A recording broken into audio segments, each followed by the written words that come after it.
The whole table erupted in cheers as my father dropped the keys to a brand new $80,000 SUV into my younger sister's hands. Moments later, my mother slid a crumpled $2 lottery ticket across the gravy-stained tablecloth toward me, claiming they were on a tight budget. They thought they were putting me in my place. They had no idea that cheap little piece of paper was about to hand me $170 million and the power to destroy their perfect facade forever. My name is Claire. I am 35 years old and I am a certified public accountant. Before I continue this story, let me know where you are watching from in the comments below. Hit like and subscribe if you have ever been the black sheep of your family and had to prove your own worth against people who wanted to see you fail. Growing up in our affluent suburban neighborhood meant keeping up appearances at all costs. To outsiders, my parents Richard and Patricia were the picture of success. But inside our sprawling home, affection was a currency entirely reserved for my younger sister. That reality was never more obvious than it was this past Thanksgiving. The dining room table was a masterpiece of passive aggression. My mother had hired a private catering company for the holiday, claiming she was simply too exhausted to cook, though her exhaustion usually stemmed from managing her elite social calendar. I sat at the far end of the long mahogany table, nursing a glass of sparkling water while everyone else drank heavily from bottles of imported champagne. The air in the room was thick with the smell of roasted turkey, expensive sage stuffing, and the overwhelming scent of my sister Lauren's designer perfume. Lauren is 32 years old, but she has always been treated like a fragile princess who needs constant rescuing and rewarding simply for breathing. Next to her sat her husband, Andre. Andre is 34, an aspiring real estate developer who cares more about projecting an image of wealth than actually working for it. He wore a tailored suit to a family dinner, constantly checking his luxury watch and loudly mentioning properties he was supposedly acquiring. We were barely halfway through the catered meal when my father, Richard, stood up at the head of the table. He picked up his crystal champagne flute and clinked it loudly with a silver spoon, demanding everyone's absolute attention. A smug, secretive smile played on his lips as he looked down at Lauren. He cleared his throat and launched into a long-winded speech about how incredibly proud he was of his youngest daughter. He praised her for being such a wonderful wife, for keeping a beautiful home, and for simply bringing so much light into their lives. He did not mention that Lauren did not have a job or that her beautiful home was heavily subsidized by his own bank account. Then Richard reached into the breast pocket of his tailored jacket and pulled out a small, sleek velvet box. He tossed it gently across the table. Lauren gasped dramatically, her perfectly manicured hands flying to her mouth as she opened the box. Resting on the velvet cushion was a shiny set of keys attached to a leather fob bearing the logo of a high-end luxury car brand. "It is parked in the driveway, sweetheart," my father beamed, his chest puffed out with pride. A brand new, fully loaded Lexus SUV. The dining room erupted. Lauren squealed, jumping out of her chair to throw her arms around my father's neck, practically crying fake tears of joy. "Oh my God, Daddy, it is gorgeous," she cried out. "I was just telling Andre that my old car was practically falling apart. It was becoming so embarrassing to pull up to the country club in that thing. I knew for a fact her old car was barely 3 years old, and my parents had purchased that one for her as well." Andre clapped his hands together loudly, his booming voice echoing off the vaulted ceilings. He stood up and kissed Lauren on the cheek, looking incredibly pleased with himself. "This is incredible," Richard, Andre boasted, puffing out his chest. "This fits our brand perfectly. You know, a Lexus SUV is exactly the kind of vehicle a rising star in the commercial real estate market needs to project success to high net worth clients. It shows we are moving up in the world. Lauren deserves nothing but the absolute finest luxury to support our lifestyle." I sat quietly at my end of the table watching this absurd theater unfold. I did not say a word. I just took another sip of my water, mentally calculating the tax implications of an $80,000 gift. I was used to this. I was the practical daughter. I was the one who paid my own way through college, built my own career from the ground up, and never asked them for a single dime. And because I did not need their money, I did not receive their love. As the cheering died down and Lauren sat back in her chair holding the keys against her chest like a precious jewel, the room grew uncomfortably quiet. All eyes slowly turned toward me. It was the moment in the gift exchange where the golden child had been blessed, and the scapegoat had to receive her obligatory scrap. My mother, Patricia, offered a tight, unsympathetic smile. She reached into the pocket of her silk blouse and pulled out a small, colorful piece of paper. She did not stand up. She did not make a speech. She simply placed her manicured finger on the paper and slid it across the gravy-stained tablecloth. It stopped right next to my dinner plate. I looked down. It was a crumpled $2 scratch-off lottery ticket. The cheap metallic ink caught the light of the crystal chandelier above us. I stared at it, trying to process the sheer audacity of the gesture. "We know you are just a CPA, Claire," my mother said, her voice dripping with that signature condescension she always masked as maternal affection. "You prefer practical things. You do not care about fancy cars or luxury items. Plus, after paying for Lauren's destination wedding last year, we really had to budget this holiday season. We figured you would appreciate the chance to win a little pocket change." The word budget echoed loudly in my mind. As a certified public accountant, I spend my days analyzing ledgers, uncovering hidden assets, and balancing complex financial portfolios for major corporations. I know exactly what things cost. I looked around the room. The catered turkey sitting in the center of the table cost at least $400. The floral centerpieces imported from a boutique downtown were easily $300 each. The crystal glasses they were drinking from cost $100 a stem. And of course, there was an $80,000 vehicle sitting in the driveway. Yet when it came to their oldest daughter, the budget was exactly $2. Lauren giggled from across the table, spinning the Lexus keys around her finger. "Oh, come on, Claire," Lauren chimed in, her tone dripping with fake sweetness. "Do not look so disappointed.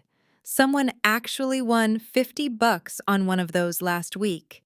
You could use it to buy yourself some new sensible work shoes. Yours are looking a little worn out." Andre chuckled, leaning back in his chair and swirling his champagne. "Hey, if you win the jackpot, maybe you can finally move out of that tiny apartment and buy a real house," he joked, though his eyes were cold and mocking. "Real estate is all about leverage, Claire. You should learn a thing or two about it." I looked at my mother, who was casually taking a bite of her stuffing, completely unfazed by the blatant cruelty of the situation. I looked at my father, who was pouring himself another glass of champagne, deliberately avoiding my gaze. They wanted a reaction. They wanted me to yell, to cry, to storm out so they could call me dramatic and ruin the holiday. They wanted to reinforce the narrative that Lauren was the deserving angel, and I was the ungrateful, bitter spinster. I slowly reached out and picked up the lottery ticket. The paper felt rough and cheap between my fingers. I did not yell. I did not cry. I simply looked directly into my mother's eyes, my expression completely blank, refusing to give her the satisfaction of seeing me break. I picked up the ticket, folding it exactly in half, and slipped it into the side pocket of my purse. I pushed my chair back from the table. The wooden legs scraped loudly against the imported hardwood floor, breaking the suffocating silence of the dining room. I grabbed my wool coat from the back of the chair and calmly announced that I had an early morning meeting with a client and needed to head home. My mother rolled her eyes, muttering something about how I always ruined the holiday spirit with my obsession with work. My father did not even look up from his champagne glass. I turned to leave, but the heavy mahogany archway leading to the foyer was suddenly blocked. Andre stepped directly into my path. He crossed his arms over his tailored suit jacket, a condescending smirk plastered across his face. He was a tall man, and he used his physical presence to intimidate people when he thought he could get away with it. Right now, he was playing to his audience of two adoring in-laws and a giggling wife. "Whoa there, Claire," Andre said, his voice dropping to a theatrical boom. "You are not just going to walk out without settling up, are you?" I stopped. I looked at him, then glanced back at my parents. They were watching with mild amusement, completely comfortable with their son-in-law bullying their daughter. Settling up for what Andre, I asked, keeping my voice entirely devoid of emotion. Well, the catering bill, he replied, gesturing broadly toward the half-eaten turkey and the scattered crystal glasses. Since you obviously did not contribute a single dime to Lauren's beautiful new car, the least you can do is pay your fair share for the dinner you just ate. We are family, but nobody rides for free. Lauren giggled again from the table. Andre is right, Claire. It is only fair. You did eat a lot of the expensive stuffing. I looked at the four of them. This was the dynamic I had endured my entire life. They pushed, they prodded, and they waited for me to snap so they could play the victims. As a certified public accountant, I dealt with multi-million-dollar corporate audits, hostile takeovers, and executives trying to hide offshore assets. I was not about to lose my composure over a catered turkey dinner and an insecure real estate developer. I reached into my purse and pulled out my wallet. I bypassed my credit cards and slid out a crisp, brand-new $100 bill. I stepped forward and pressed the bill flat against Andre's chest, right over the lapel of his expensive suit. He instinctively grabbed it before it could fall. "Keep the change," I said softly. "Use it to buy some gas for the new car." I stepped around him, walked out the front door, and stepped directly into the freezing November rain. I did not look back. The cold water hit my face instantly, but it felt incredibly refreshing compared to the toxic air inside that house. I walked down the long manicured driveway past the shiny new $80,000 Lexus with its ridiculous red bow and climbed into my reliable 5-year-old sedan. As I drove back to the city, the rain pounding against my windshield, I felt a familiar tightness in my chest. It was the heavy, exhausting realization that no matter how hard I worked or how independent I became, I would always be the outsider in my own family. The next morning, I woke up in my modest one-bedroom apartment. It was quiet, practical, and entirely mine. There were no imported chandeliers or vaulted ceilings, but there was also no judgment and no manipulation. I walked into my small kitchen, turned on the coffee maker, and listened to the comforting sound of the water brewing. Outside, the rain had turned into a thick, gray morning mist. I grabbed my purse from the counter to take out my keys, and my fingers brushed against the crumpled piece of paper in the side pocket. I pulled out the $2 lottery ticket my mother had tossed at me. In the harsh daylight of my kitchen, the insult felt even more sharp. They had spent thousands on a single evening, $80,000 on a car, and handed me a piece of gas station trash. I sat down at my small kitchen island. I poured my coffee, set the mug down, and stared at the ticket. I do not gamble. I believe in compound interest, diversified mutual funds, and strict budgeting. The lottery is a tax on people who do not understand statistics. But sitting there drinking my black coffee, a wave of bitter spite washed over me. I reached into my pocket, pulled out a silver quarter, and pressed it against the cheap metallic film of the ticket. I scratched off the first number. It was a 12.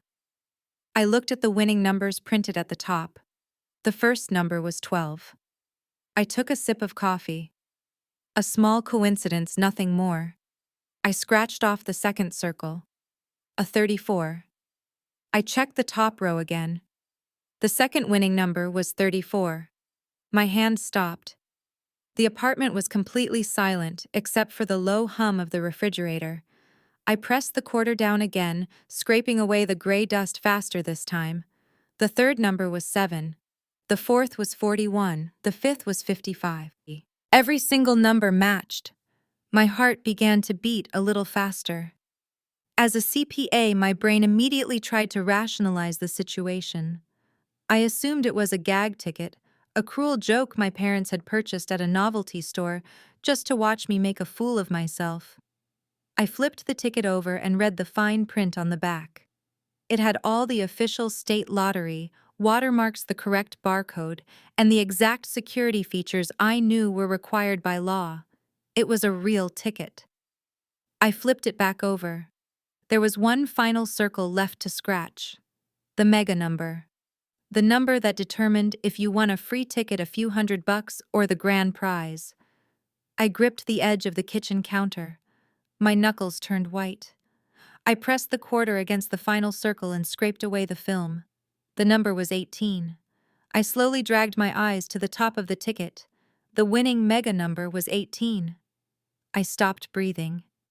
The air in the room suddenly felt incredibly thin. I grabbed my laptop, opened the browser, and went directly to the official state lottery website.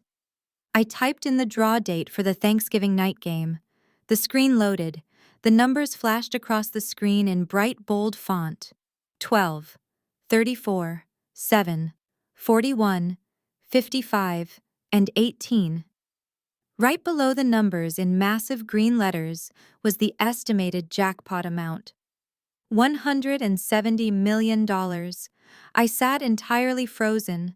My rational mind was trying to calculate the probability, the lump sum cash option, the federal tax rate, and the state tax deductions. But my emotional mind was screaming, $170 million. It was not just money, it was total, absolute freedom. It was the kind of wealth that shifted power dynamics instantly. The kind of wealth that made an $80,000 Lexus look like a child's toy. My mother had thrown this at me like a piece of garbage, an afterthought to insult my sensible lifestyle, and in doing so she had accidentally handed me the keys to an empire. A sharp, violent vibration shattered the silence in my kitchen. I jumped, nearly knocking over my coffee mug. My cell phone was buzzing furiously on the granite counter. I looked at the screen. It was my mother. I did not answer it. The phone stopped vibrating and the screen flashed to my lock screen. That was when I saw the notification banner. 48 missed calls from Mom. 7 missed calls from my father. 12 unread text messages from Lauren. They had never called me this many times in my entire life, not even when I was hospitalized with appendicitis in college. Something was very wrong. My family only reached out with this kind of desperation when they needed someone to blame or someone to pay. I stared at the phone as it began to violently vibrate again. I looked down at the crumpled piece of paper in my hand, the silver dust still clinging to my fingers. The balance of power had just shifted permanently, and they did not even know it yet. I picked up the phone on the 49th ring. I pressed the cold screen to my ear, anticipating a barrage of insults about my abrupt exit from dinner. I assumed my mother was calling to demand an apology for disrespecting my sister on her special night. Instead, my mother's voice was shrill, frantic, and completely stripped of her usual country club composure. "Claire," she gasped, breathing heavily into the receiver. "Thank God you finally answered. I have been calling you since 6 in the morning. Where have you been?" "I was drinking my coffee, Mom," I said, keeping my voice perfectly flat. "What is the emergency?" "It is..." "Lauren," Patricia cried, her voice cracking. "It is a total disaster. After you rudely walked out last night, Lauren wanted to take the new Lexus for a spin to show it off to a few friends at the downtown lounge. She was just so excited, Claire. You know how she gets. But she had a few more martinis while she was out." I closed my eyes, rubbing the bridge of my nose. And on her way home, she misjudged the turn into her subdivision. She drove the car straight over the curb and plowed it directly into a municipal fire hydrant. I stood frozen in my kitchen. The golden child had managed to destroy an $80,000 gift in less than 12 hours. "Is she injured?" I asked, relying on my basic human decency, even though she possessed none for me. "She is physically fine, but her nerves are completely shattered," my mother wailed. "The car is totaled, Claire. The engine block is cracked, the front end is entirely crushed, and the airbags deployed. But that is not even the worst part." Of course it was not. With Lauren, there was always a secondary catastrophe. The police arrived at the scene before she could call a tow truck. Patricia whispered, her tone suddenly shifting from frantic to deeply secretive. "They breathalyzed her. She was over the legal limit. Because she was intoxicated, the insurance adjuster already told your father this morning that they are voiding the comprehensive coverage. They will not pay a single dime for the damages. Lauren is facing a severe citation, maybe even a DUI charge, unless your father's attorney can make the police report disappear quietly. I took a slow, measured breath. That sounds like a serious legal and financial problem for Lauren and Andre. I replied, my tone remaining entirely professional, as if I were consulting a client who had just made a terrible tax error. But I am not sure why you have called me 49 times about it. Because we need your help to fix this. Patricia demanded, her voice abruptly hardening. The tears vanished, replaced by the sharp, authoritative bark she always used when she expected me to fall in line. Specifically, we need your emergency fund. The sheer audacity of the statement hung in the air, heavy and suffocating. I walked over to the kitchen sink and poured the rest of my coffee down the drain. Excuse me. Do not play dumb with me, Claire. Patricia snapped, her desperation rapidly mutating into anger. I know you have $30,000 sitting in a high-yield savings account. You bragged about it to your uncle at the 4th of July barbecue. I had not bragged about it. My uncle had asked me for financial advice regarding interest rates, and I had simply used my own conservative savings strategy as a practical example. It took me 7 years of strict budgeting, skipping vacations, and eating cheap meals in my cramped apartment to build that safety net. We need you to wire that $30,000 to your father's bank account immediately. My mother ordered, not asking, but commanding. Andre is absolutely furious. He has a massive meeting with a group of commercial real estate investors next week. He cannot have his wife driving around in a cheap rental car, and he absolutely cannot have the neighbors gossiping about Lauren wrapping a luxury vehicle around a hydrant. It will destroy his professional image and ruin his brand. We need to buy a replacement SUV today, preferably a slightly used model of the exact same color so we can park it in their driveway and pretend none of this ever happened. I stared at the blank white wall of my kitchen. My mother was genuinely asking me to empty my entire life savings to buy a cover-up vehicle for my sister who had just committed a crime. Let me make sure I understand this correctly, I said, my voice dropping to a dangerous quiet register. You want me to drain my life savings to buy Lauren a car just hours after you threw a $2 lottery ticket at my face because you claimed the family was on a strict budget. Oh, for heaven's sake, Claire, do not be so incredibly petty, my mother yelled into the phone, her voice echoing in my small kitchen. This is a family emergency. Your sister is in a crisis. Andre is threatening to move into a hotel if we do not clean up this mess immediately. You do not even need that money right now. You sit in that tiny apartment and do nothing but work. You have no husband, no children, and no social life to speak of. Lauren needs this to save her marriage and protect her husband's career. You owe it to this family to step up when we need you.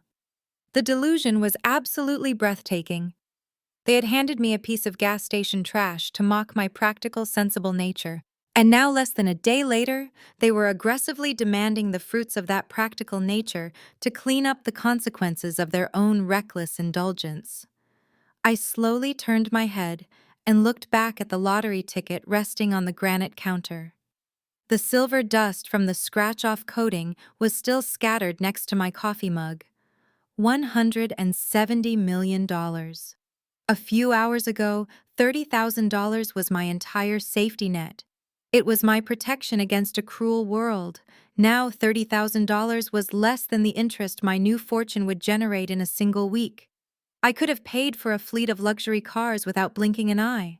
I could have paid off the insurance company, hired the most expensive defense attorney in the state to bury Lauren's charges, and funded Andre's imaginary real estate deals just to shut them all up.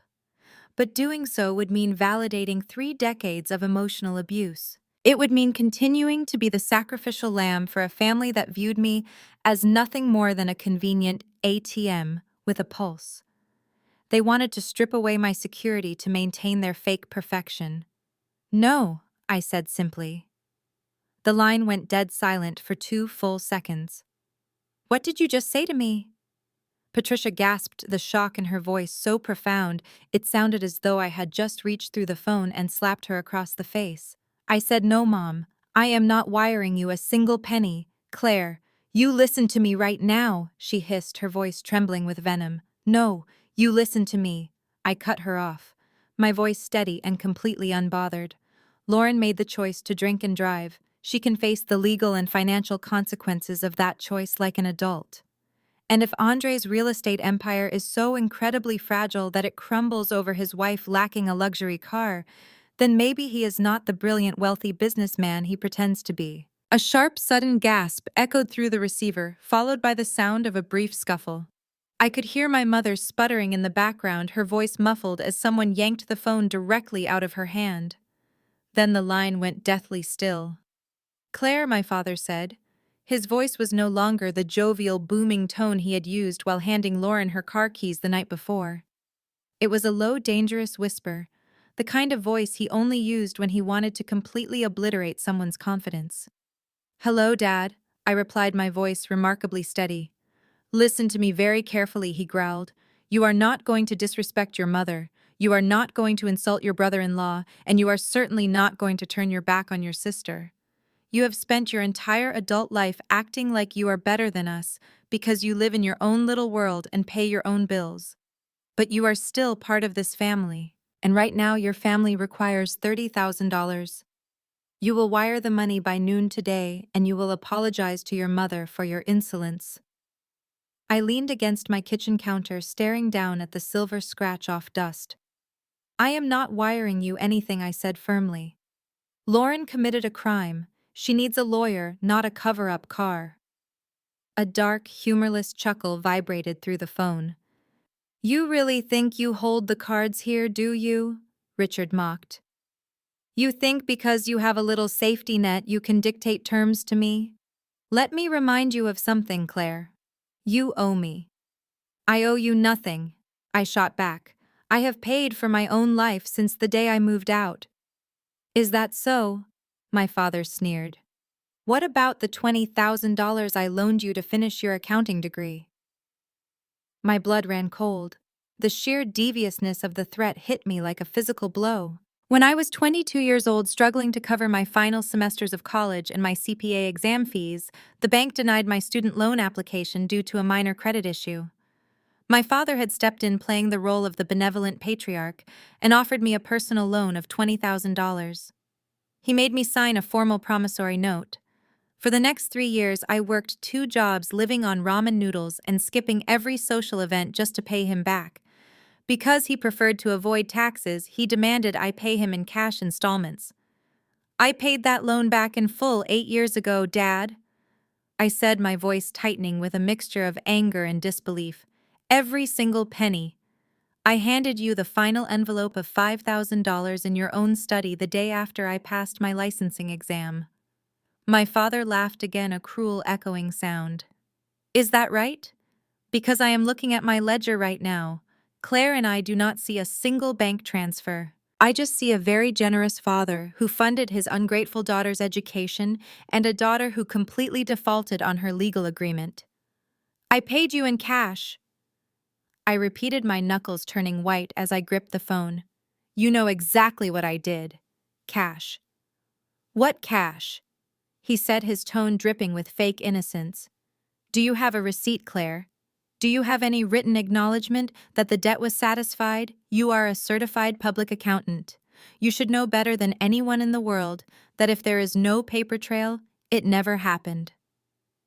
I closed my eyes. It all made sickening sense now. Every time I had handed him an envelope of cash, I had asked him to sign a receipt. He had always brushed me off, claiming he was too busy acting offended, that I would demand a receipt from my own father, telling me that family did not need pointless paperwork. I had trusted him, but he had never intended to clear my debt. He had kept that original signed promissory note locked in his safe for nearly a decade, fully intending to weaponize it the moment I stopped being perfectly compliant. He had built a trap and waited 8 years to spring it. "You are going to extort your own daughter to buy a car for the child who just crashed one while intoxicated," I said, stating the reality out loud just to hear how monstrous it sounded. "I am calling in a legal debt," Richard corrected sharply. "Here is how this is going to work, Claire. You have until 5 o'clock this afternoon to wire $30,000 into my primary checking account. If the money is there, I will tear up the promissory note, and we can forget this ever happened. If the money is not there by the time the banks close, I will have my attorney file a formal lawsuit against you tomorrow morning for the unpaid $20,000 plus 8 years of compounded interest. He paused, letting the threat hang heavy in the air. I know exactly how much money you make, Claire, he continued relentlessly. I know you only have $30,000 in savings. If I sue you, I will freeze your assets. I will garnish your wages. I will make sure your accounting firm finds out that their precious, practical employee is being dragged into civil court for defaulting on a loan. I will ruin your perfect little independent life. Now be a smart girl, do the math, and make the transfer. He hung up. The line went dead. I slowly pulled the phone away from my ear. The silence in my apartment was deafening. My own father had just threatened to destroy my career and drain my bank account, all to protect the image of a sister who had never worked a day in her life. For a brief, terrifying moment, the old anxiety flared up. The feeling of being entirely trapped by his manipulation. If this had happened yesterday, I would have been destroyed. I would have been crying on the floor, frantically logging into my banking app to surrender everything I had worked for just to survive his wrath. But it was not yesterday. I looked down at the granite counter. The crumpled $2 lottery ticket was still sitting there, surrounded by silver dust. My father thought he was holding a gun to my head over $20,000. He thought he could break me.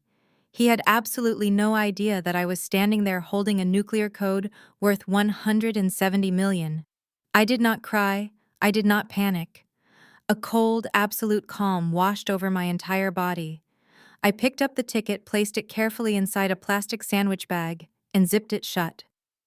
I walked into my bedroom, changed out of my pajamas, and put on my most expensive tailored gray business suit. I grabbed my leather briefcase. They wanted to play a game of leverage. They wanted to use finances to ruin me. As a CPA, manipulating numbers, protecting assets, and legally dismantling opponents was not just my job. It was my specialty. And I was about to show them exactly what happens when you hand a financial expert unlimited resources. I walked out of my apartment, my leather briefcase securely clutched in my hand. Inside the interior zipper compartment, resting safely in a sealed plastic bag, was the small piece of paper that held my entire future. I did not drive toward my accounting firm. Instead, I merged onto the highway and headed straight for the downtown financial district. My father thought I was sitting at home, crying over his ultimatum, frantically trying to figure out how to wire him my life savings before the banks closed. He relied on intimidation because it had always worked on my mother and Lauren. But I was not them. I did not operate on emotion or panic. I operated on data strategy and legal precedent. I pulled my sensible 5-year-old sedan into the subterranean parking garage of a towering glass and steel skyscraper. It was the headquarters of Vanguard and Hayes, the most prestigious wealth management and corporate law firm in the state. They handled trust funds for billionaires, negotiated corporate mergers, and specialized in ironclad asset protection. As a CPA, I had analyzed their legal structures for corporate clients before. Now, I was about to become their most liquid client. I bypassed the reception desk and requested an immediate emergency consultation with a senior partner citing a 9-figure liquid asset acquisition. Within 10 minutes, I was sitting in a corner office with sweeping views of the city skyline, sitting across a polished mahogany desk from a senior wealth manager named William Kincaid. William was a man in his late 50s who wore a suit that cost more than my car. He looked at me with polite curiosity, likely wondering why a woman in a standard business suit was sitting in his office demanding immediate representation. I did not waste time with pleasantries. I unzipped my briefcase, pulled out the plastic bag, and placed it precisely in the center of his desk. I hold the single winning ticket for last night's $170 million state lottery draw, I said, my voice crisp and professional. I am a certified public accountant, so I am fully aware of the tax implications, the lump sum penalty, and the federal withholding rates. I am also aware that state law requires the winner's name to be part of the public record unless the ticket is claimed by a legally binding trust. I need to establish a blind trust immediately, and I need your firm to act as the legal proxy to claim the prize on its behalf. Absolute anonymity is my only priority." William stared at the ticket, then looked up at me. His professional mask slipped for a fraction of a second, revealing sheer shock before he recovered. He sat forward, clasping his hands together. "Most people who walk into this office with sudden wealth are hyperventilating," William said, a faint smile touching his lips. "They want to know how fast they can buy a yacht. You want to talk about corporate veils and proxy representation." "I do not need a yacht," I replied evenly. "I need an impenetrable legal fortress." For the next 3 hours, my old life was systematically dismantled, and a new one was constructed on paper. We worked seamlessly together. Because I already understood the financial jargon, we bypassed the usual hand-holding. We established a complex network of holding companies designed to shield my identity. At the center of it all, we created the primary entity. I named it the Bluebird Trust. It sounded harmless, peaceful, and completely unrelated to my family or my past. William brought in a notary and a team of junior partners to expedite the filings. He explained that by the end of the business day, Vanguard and Hayes would present the ticket to the State Lottery Commission under the trust's name. The state would verify the ticket, process the taxes, and wire the net lump sum directly into a newly established high-security private banking account that only William and I had access to. To the outside world, and more importantly to my family, Claire did not win the lottery. An anonymous corporate entity did. I felt a profound sense of relief washing over me as William slid the final stack of documents across the desk. These were the non-disclosure agreements binding the firm and its employees to absolute secrecy regarding my identity. "Sign these, Claire, and we are officially finished," William said, offering me his gold fountain pen. "The ticket will be locked in our primary vault until we physically deliver it to the commission this afternoon. You are officially protected." I took the pen. The weight of the gold felt cool and solid in my hand. I signed my name on the final signature line, the ink flowing smoothly across the heavy parchment paper.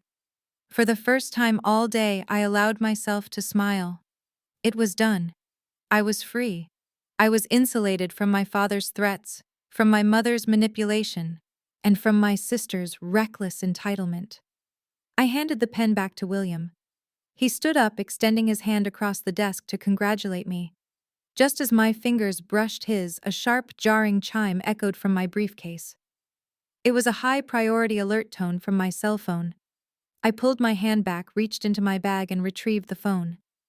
I expected it to be another threatening text from my father reminding me that the 5 o'clock deadline to wire him the $30,000 was approaching. Instead, the notification banner glowing on my screen was an automated alert from my local credit union. I tapped the notification. The banking app opened, but my account dashboard did not load. Instead, a stark red warning banner spanned the top of the screen.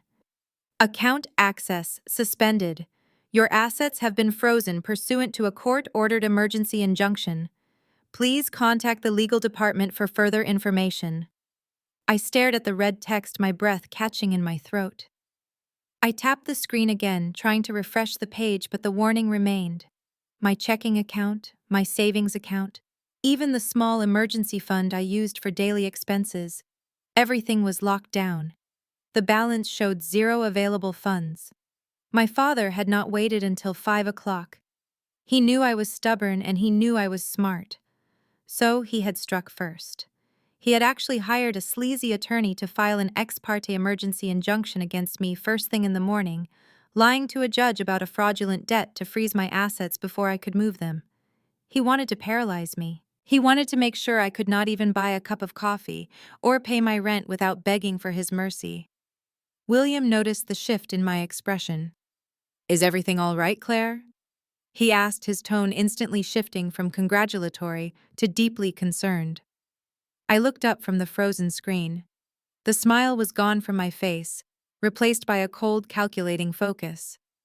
My father had just fired the first shot in a war he fundamentally did not understand. My personal bank account was just frozen by a frivolous lawsuit, I told William, locking eyes with the high-powered attorney. It seems I am going to need your litigation department as well.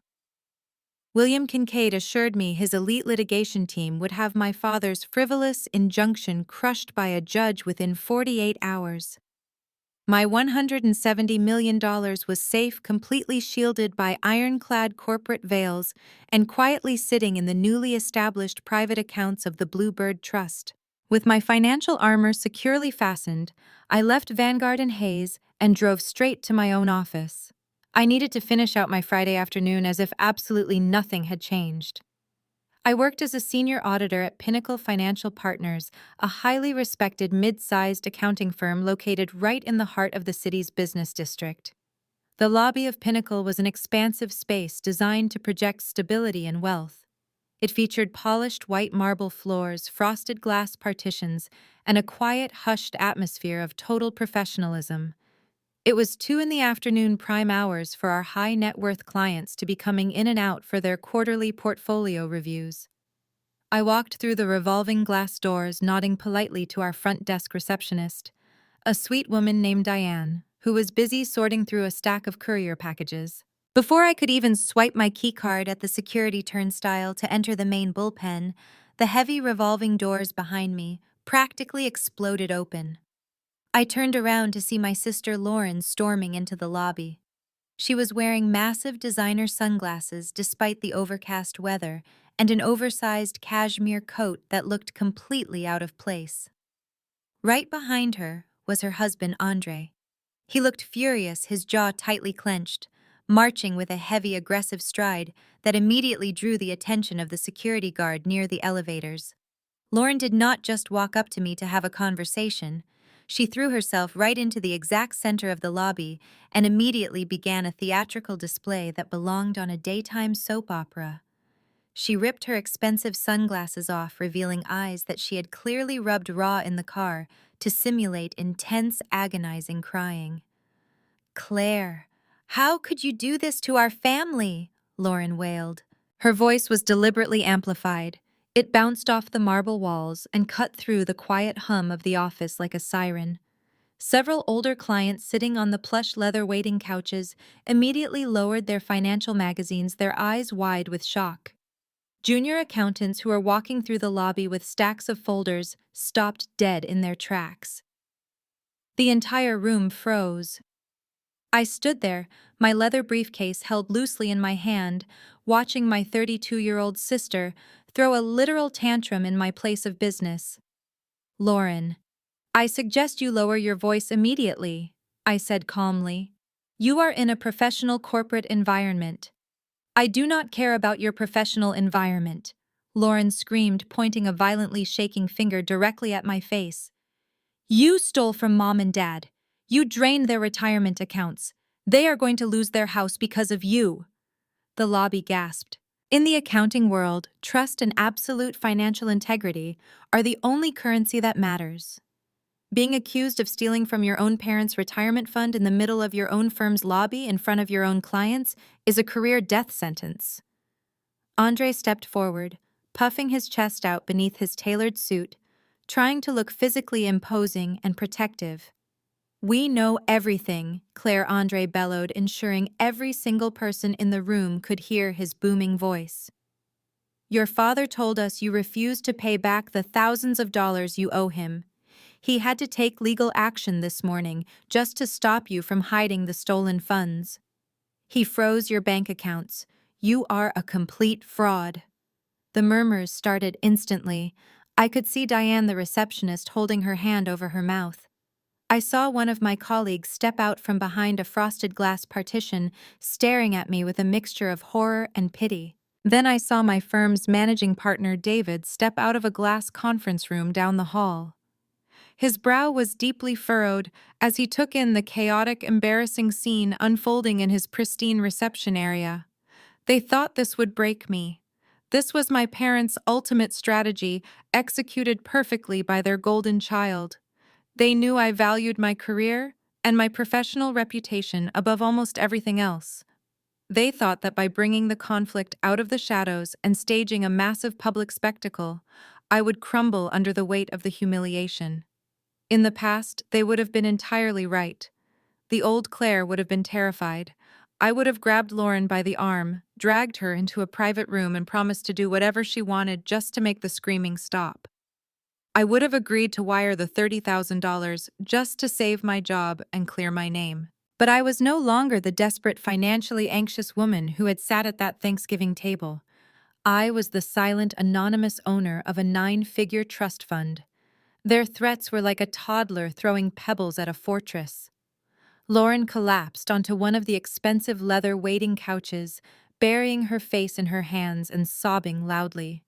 She took everything Lauren cried, subtly peeking through her fingers to check if the audience was still watching her performance. She manipulated Dad's ledgers. She used her fancy accounting skills to hide the money. My poor parents are bankrupt because of her greed. I slowly walked over to where Andre was standing. He crossed his arms, looking down at me with a smug, victorious expression. He honestly believed he had me completely cornered. He thought he was the apex predator in the room. "You are going to fix this right now," Andre hissed under his breath, leaning in close so only I could hear his true intentions beneath the public outrage. "You are going to call your father, transfer the 30 grand for Lauren's car, and beg for his forgiveness. If you do not do exactly what we say, we will stand in this lobby all afternoon and tell every single client who walks through those doors that you are a criminal embezzler. We will make sure you never work in finance again."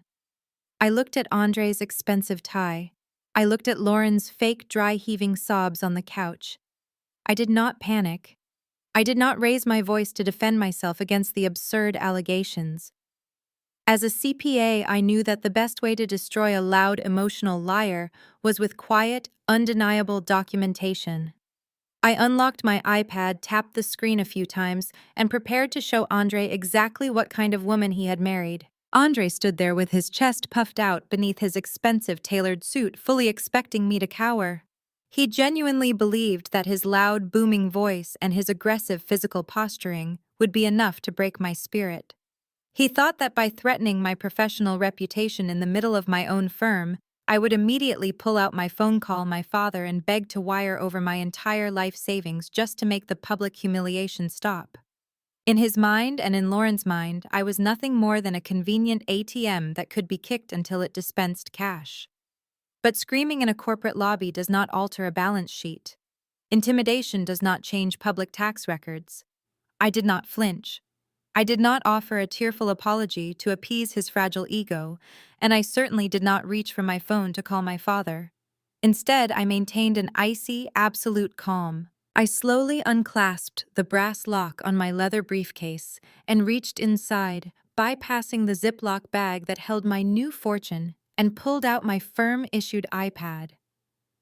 In the world of forensic accounting, we rely on a very specific unspoken rule.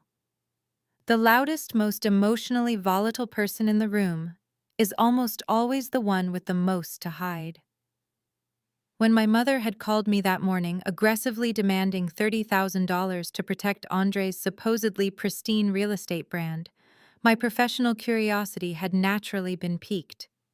If I was going to be extorted and threatened with a frivolous lawsuit by my own family, I wanted to see exactly what kind of financial empire I was supposedly saving.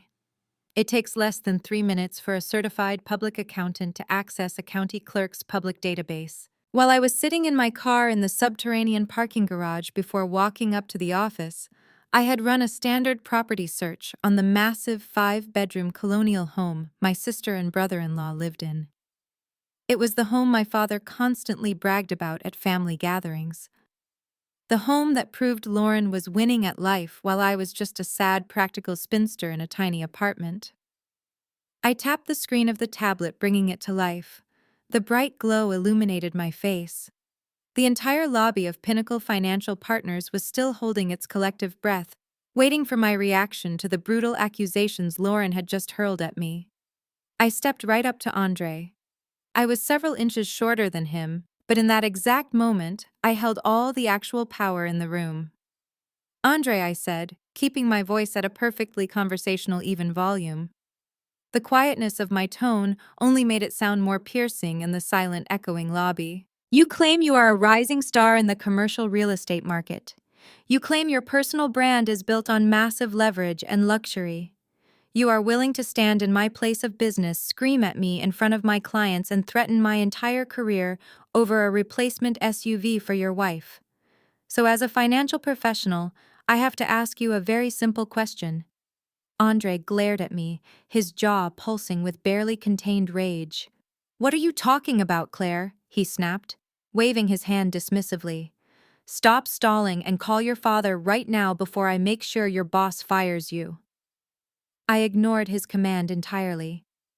Why is the rising star of the local real estate market 8 months delinquent on his primary residential mortgage? I asked smoothly. Andre froze completely. The aggressive chest-puffing posture instantly vanished, replaced by a look of sheer, unadulterated confusion. He blinked repeatedly, staring down at me as if I had suddenly started speaking a foreign language. Excuse me, he stammered, his booming voice dropping to a harsh whisper. What did you just say? I turned the iPad around and held it up right in front of his face. I used my thumb and index finger to enlarge the PDF document on the screen, so the bold black text was absolutely impossible to miss. These are the public tax and property records for your beautiful home on Elmwood Drive, I explained, tapping the screen right beneath the columns of numbers. As you can see right here on the official county ledger, there has not been a single mortgage payment recorded by your bank since last March. That is 8 consecutive missed payments, Andre. Andre stared at the glowing screen, his eyes widening in horror. Furthermore, I continued, my voice steady and clinical, a formal notice of default was filed by your lender exactly 14 days ago. Your property is currently in active pre-foreclosure status.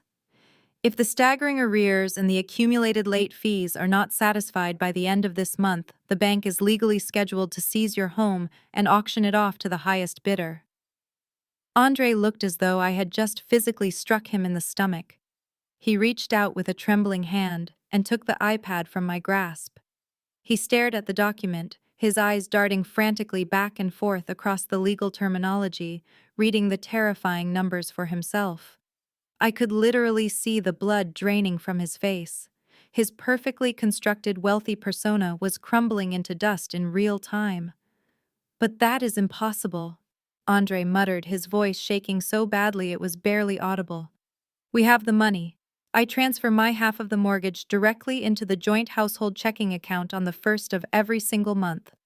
Lauren handles the actual payments. She pays all the household bills. Slowly, inevitably, Andre turned his head to look at his wife. Over on the expensive leather waiting couch, the theatrical, dramatic sobbing had abruptly stopped. Lauren was no longer pretending to cry. She was sitting completely paralyzed, her hands frozen mid-air. Her perfectly applied, expensive makeup looked stark and unnatural against her suddenly pale, terrified skin. She looked exactly like a deer caught in the blinding headlights of an oncoming 18-wheeler. The fake tears had dried up the absolute second the word foreclosure left my mouth. You transfer the money to her, I repeated, nodding slowly as the final ugly pieces of the puzzle snapped into place for everyone in the room to see. That makes perfect sense. You give her the cash, but the cash never actually makes it to the bank. It seems my sister has been quietly intercepting your mortgage payments for nearly a year to fund her designer lifestyle, her expensive downtown lounge tabs, and likely to cover the massive credit card debts she has been hiding.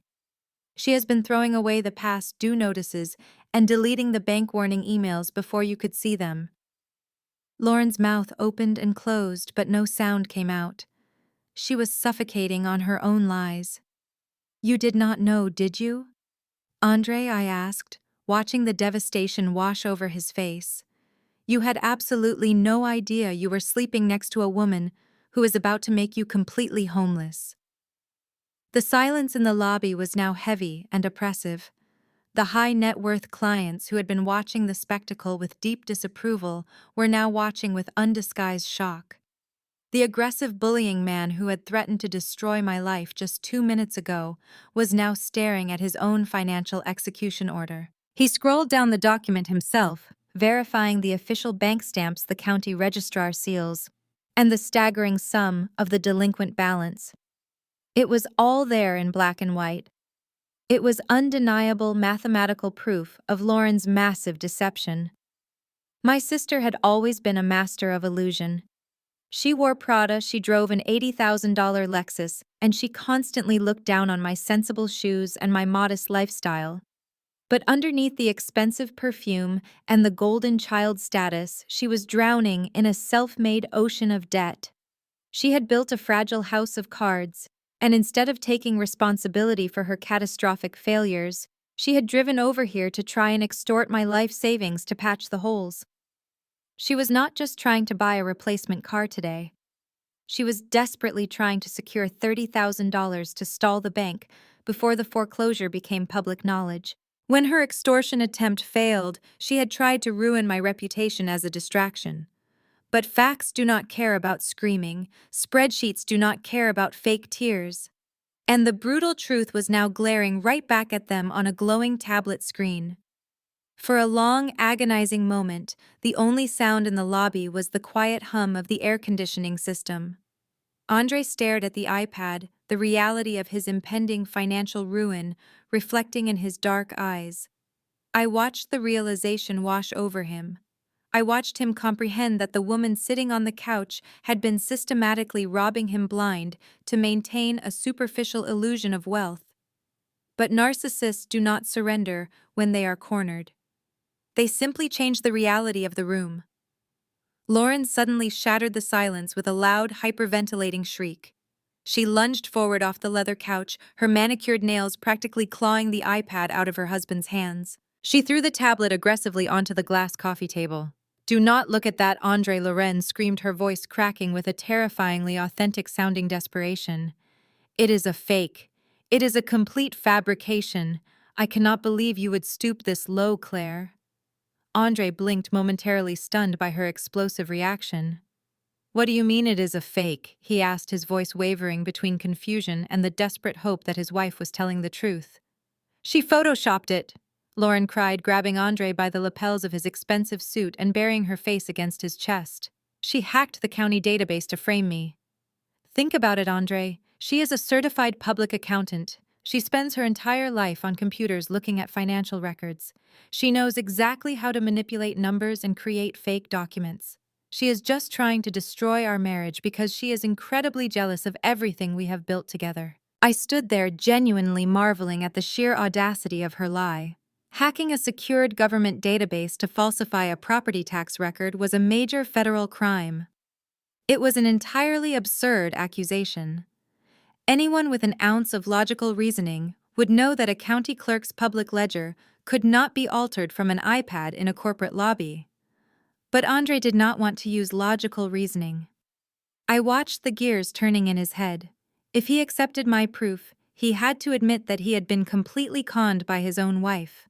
He would have to admit that he was not a brilliant real estate mogul, but a gullible fool who was about to lose his primary residence to the bank. His fragile ego simply could not process that level of public humiliation. So he made a choice. He chose the lie that protected his pride over the brutal truth that would save his future. Andre wrapped his arms around Lauren, pulling her close. He turned his head and glared at me, his eyes burning with renewed, absolute hatred. His chest puffed out again, his aggressive posture returning as he easily slipped back into the role of the protective, wealthy husband defending his victimized wife. "You are a deeply sick woman," Claire Andre spat, his booming voice echoing off the marble floors once more. "You manipulated a government record just to tear my family apart. That is a federal offense. I am calling my attorneys right now, and I am calling the police. We are going to press charges for cybercrimes, defamation, and anything else my legal team can find. I am going to make sure you rot in a federal prison." I did not have to respond to his empty threats. Before I could say a single word, the heavy glass doors of the main conference room swung open completely. David, the managing partner of Pinnacle Financial Partners, marched directly into the center of the lobby. He was a stern, no-nonsense man in his late 50s, and he looked absolutely furious. "That is quite enough," David announced, his voice carrying the sharp authority of a man who managed billions of dollars in client assets. "I do not care what kind of family dispute this is, but you will not conduct it in the lobby of my firm. Sir, you and your wife need to vacate this premises immediately, or I will have the building security forcefully remove you, and I will press trespassing charges myself." Andre sneered at David, completely unbothered by the threat. "We are leaving anyway," Andre declared, keeping his arm tightly wrapped around Lauren's shoulders.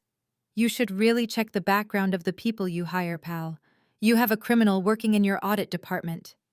Andre turned on his heel and marched toward the revolving glass doors, practically dragging a sobbing Lauren with him. They pushed through the doors and disappeared into the gray afternoon, leaving a wake of absolute chaos and stunned whispers behind them.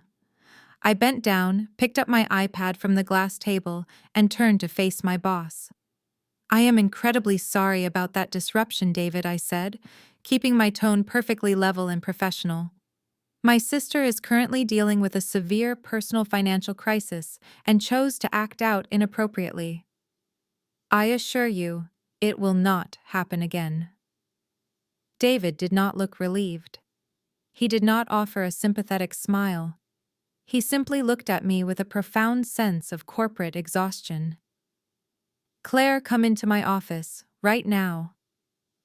I followed him down the frosted glass hallway and stepped into his spacious corner office.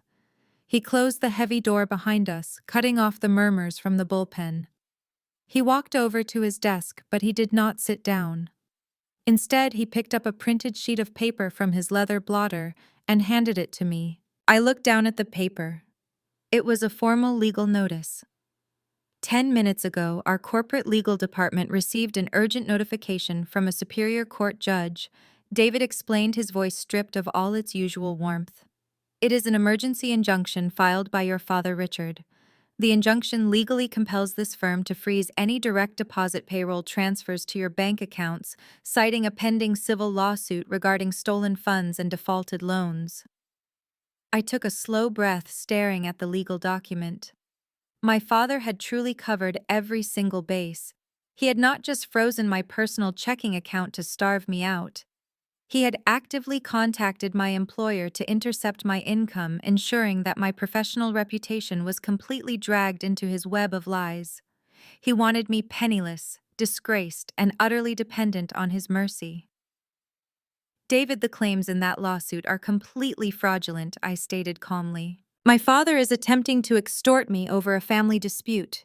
I have already retained elite legal counsel at Vanguard and Hayes to have the injunction crushed. I can provide you with their contact information immediately." "I believe you." Claire, David sighed, rubbing his temples. "You are one of my best senior auditors. You are meticulous, honest, and highly capable. But my personal belief does not protect the firm from liability. We manage highly sensitive portfolios for wealthy clients. Absolute integrity is our entire business model. I cannot have an auditor handling multi-million-dollar accounts when her own father is suing her for financial fraud, and I certainly cannot have screaming matches happening in our lobby in front of our top-tier clients." I knew exactly what was coming next. In the corporate finance world, optics are everything. Effective immediately, you are being placed on indefinite, unpaid administrative leave. David said the words, heavy and final. "You are suspended pending the complete legal resolution of this lawsuit.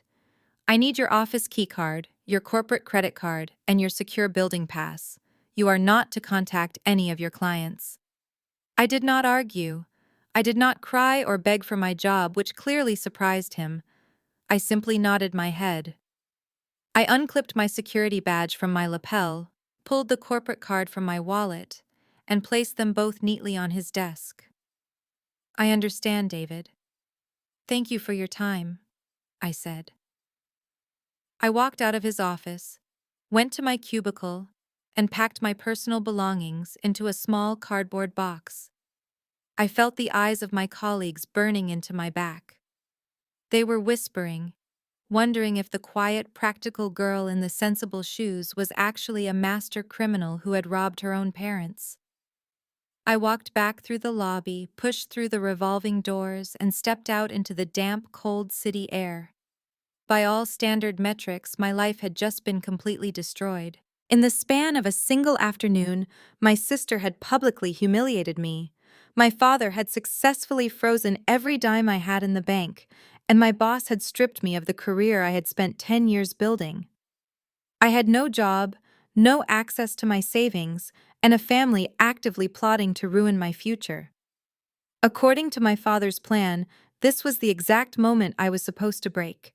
This was the moment I was supposed to fall to my knees, pull out my cell phone, and beg for his forgiveness. I carried my cardboard box down into the concrete parking garage. I unlocked my old sedan, placed the box in the passenger seat, and sat behind the steering wheel. The silence of the car was absolute. Suddenly, my cell phone vibrated in my jacket pocket. It was not a phone call from my mother. It was not an angry text from Andre. I pulled the phone out and looked at the screen. It was an encrypted secure text message from William Kincaid, my wealth manager at Vanguard and Hayes. I opened the message. There were only 2 sentences. The State Lottery Commission has officially authenticated the ticket and processed the claim. The wire transfer has successfully cleared into the Bluebird Trust private accounts. I tapped the secure link attached to the message. It required facial recognition and a complex passcode to open. Once verified, the screen transitioned to a sleek, minimalist banking dashboard that bore the logo of an exclusive private bank. There, glowing in bright white text against a dark background, was my new available balance: $170 million. I sat alone in the dim parking garage, staring at the staggering string of zeros. A slow, genuine smile spread across my face. My family thought they had successfully backed me into a dark corner. They thought they had entirely stripped me of my armor. They had no idea that while they were busy playing checkers in a corporate lobby, I had already bought the entire board. I sat in the dim concrete parking garage for a long time, simply staring at the screen of my phone. The faint glow of the staggering account balance reflected in the dark windows of my sedan. For 35 years, my family had wielded money like a weapon against me. They used it to measure love, to enforce obedience, and to punish independence. Now, the weapon was entirely mine. Before I could put the car in drive, the phone buzzed in my hand again. It was an incoming call from William Kincaid. I accepted the call and put it on speaker. "Hello, William," I said, my voice steady and light. I saw the transfer. "Thank you for handling it so efficiently." "It is my pleasure, Claire," William replied, his tone carrying a hint of professional amusement. "But I am actually calling regarding the emergency injunction your father filed against your personal accounts this morning. I had my litigation team pull the court filings to begin drafting our motion to dismiss." "And how long until we can get it thrown out?" I asked. "Oh, we will have it dismissed by Monday morning," William chuckled. "But that is not why I am calling. Claire, the attorney your father hired to file this injunction is either dangerously incompetent or he drafted the paperwork in a dark room. In his rush to convince the judge that your father desperately needed this allegedly stolen $20,000, returned immediately, the lawyer filed a hardship claim. And to prove that severe financial hardship, he attached your parents' full financial disclosure packet." I sat up straighter in my seat. "He attached their unredacted financial discovery documents to a public court, filing every single page," William confirmed. "Tax returns, bank statements, credit card balances, and loan applications. He essentially handed us their entire financial playbook to justify a temporary account freeze. I have already downloaded the entire packet before the clerk realizes the mistake and seals it. I am sending it to your secure portal right now. I thought you might want to take a look at who you are actually dealing with." "You thought absolutely correctly," I said. I ended the call and reached into the cardboard box sitting on my passenger seat. I pulled out my personal laptop, powered it on, and connected it to my phone's cellular hotspot. I logged into the encrypted Bluebird Trust portal. Waiting in my inbox was a massive 200-page PDF document. I am a certified public accountant. While other people read novels to escape reality, I read financial ledgers to understand it. Numbers do not lie, they do not gaslight, and they do not play favorites. They tell the absolute unvarnished truth about a person's life. I opened the file and began to scroll. It took me less than 10 minutes to completely dismantle the illusion my parents had spent 3 decades building. Growing up, my parents had projected the image of untouchable suburban wealth. My father always talked about his aggressive investment portfolios, while my mother constantly bragged to her country club friends about their robust retirement accounts. But as I read through the verified bank statements and tax returns, the reality was entirely different. They were completely bankrupt. Their primary checking account, the one my father used to pay for the lavish Thanksgiving dinner, had a balance of less than $400. Their savings account had been entirely depleted 2 years ago. They had absolutely zero retirement funds. Instead of investing, they had been funding their country club memberships, my sister's destination wedding, and their luxury vacations by systematically draining the equity out of their home. I pulled up the property records included in the file. My parents had refinanced their sprawling colonial house 4 separate times. They were currently carrying a primary mortgage and 2 massive home equity lines of credit. I saw retail credit cards maxed out to their absolute limits. I saw cash advances taken out just to pay the minimum balances on other loans. They owed more on the house than it was actually worth. They were functionally insolvent, drowning in over $1 million of toxic high-interest debt. I felt a strange mixture of pity and disgust. The flawless, wealthy parents who had looked down on my modest apartment and my sensible lifestyle were actually living on a financial cliff, one missed payment away from total ruin. But the most sickening discovery was waiting on page 84 of the file. I found the purchase agreement and the financing contract for the brand new $80,000 Lexus SUV they had gifted to Lauren the night before. When my father had tossed those keys across the dinner table, he had acted like he was casually handing over spare change. But the financing document told a much darker story. My father had not purchased the vehicle outright. His credit score was so entirely destroyed by maxed-out credit cards that a traditional bank had refused to finance the auto loan. Instead, he had gone to a notorious predatory title loan company. He had financed the $80,000 vehicle at a staggering 29% interest rate. The lender was a shell company known for aggressively repossessing assets and filing immediate wage garnishments. My father had signed a contract that effectively signed away his financial life. I stared at the payment schedule. The monthly payments were astronomical. There was absolutely no way my parents could afford the first installment, let alone the insurance premiums. Suddenly, the entire Thanksgiving dinner made perfect, terrifying sense. They had not bought that car because they wanted to bless their golden child. They had bought it knowing they could never pay for it. They had deliberately staged that lavish presentation in front of the whole family, handing Lauren the keys, making a grand speech, and then throwing that $2 lottery ticket at me to make me feel small and isolated. They had engineered the entire scenario to put me in a defensive, vulnerable, emotional state. They knew I had exactly $30,000 in my emergency savings account. Their plan from the very beginning was to create a sudden, catastrophic financial emergency within 24 hours of that dinner. They needed a reason to aggressively demand my savings, which they planned to use to pay off the predatory loan and keep their fake wealthy aesthetic intact. Lauren crashing the car into a fire hydrant while intoxicated was not part of their original plan. It was just a convenient accident that accelerated their timeline.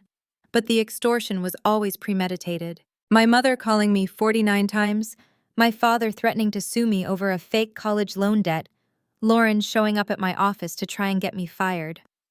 None of it was a spontaneous reaction to a car crash. It was a coordinated, desperate attack by 3 drowning people trying to use my life savings as a raft. I closed the laptop and rested my head against the steering wheel. I let out a long, heavy breath. The betrayal was so profound it almost felt physical. My own flesh and blood had actively conspired to bankrupt me just to maintain a lie.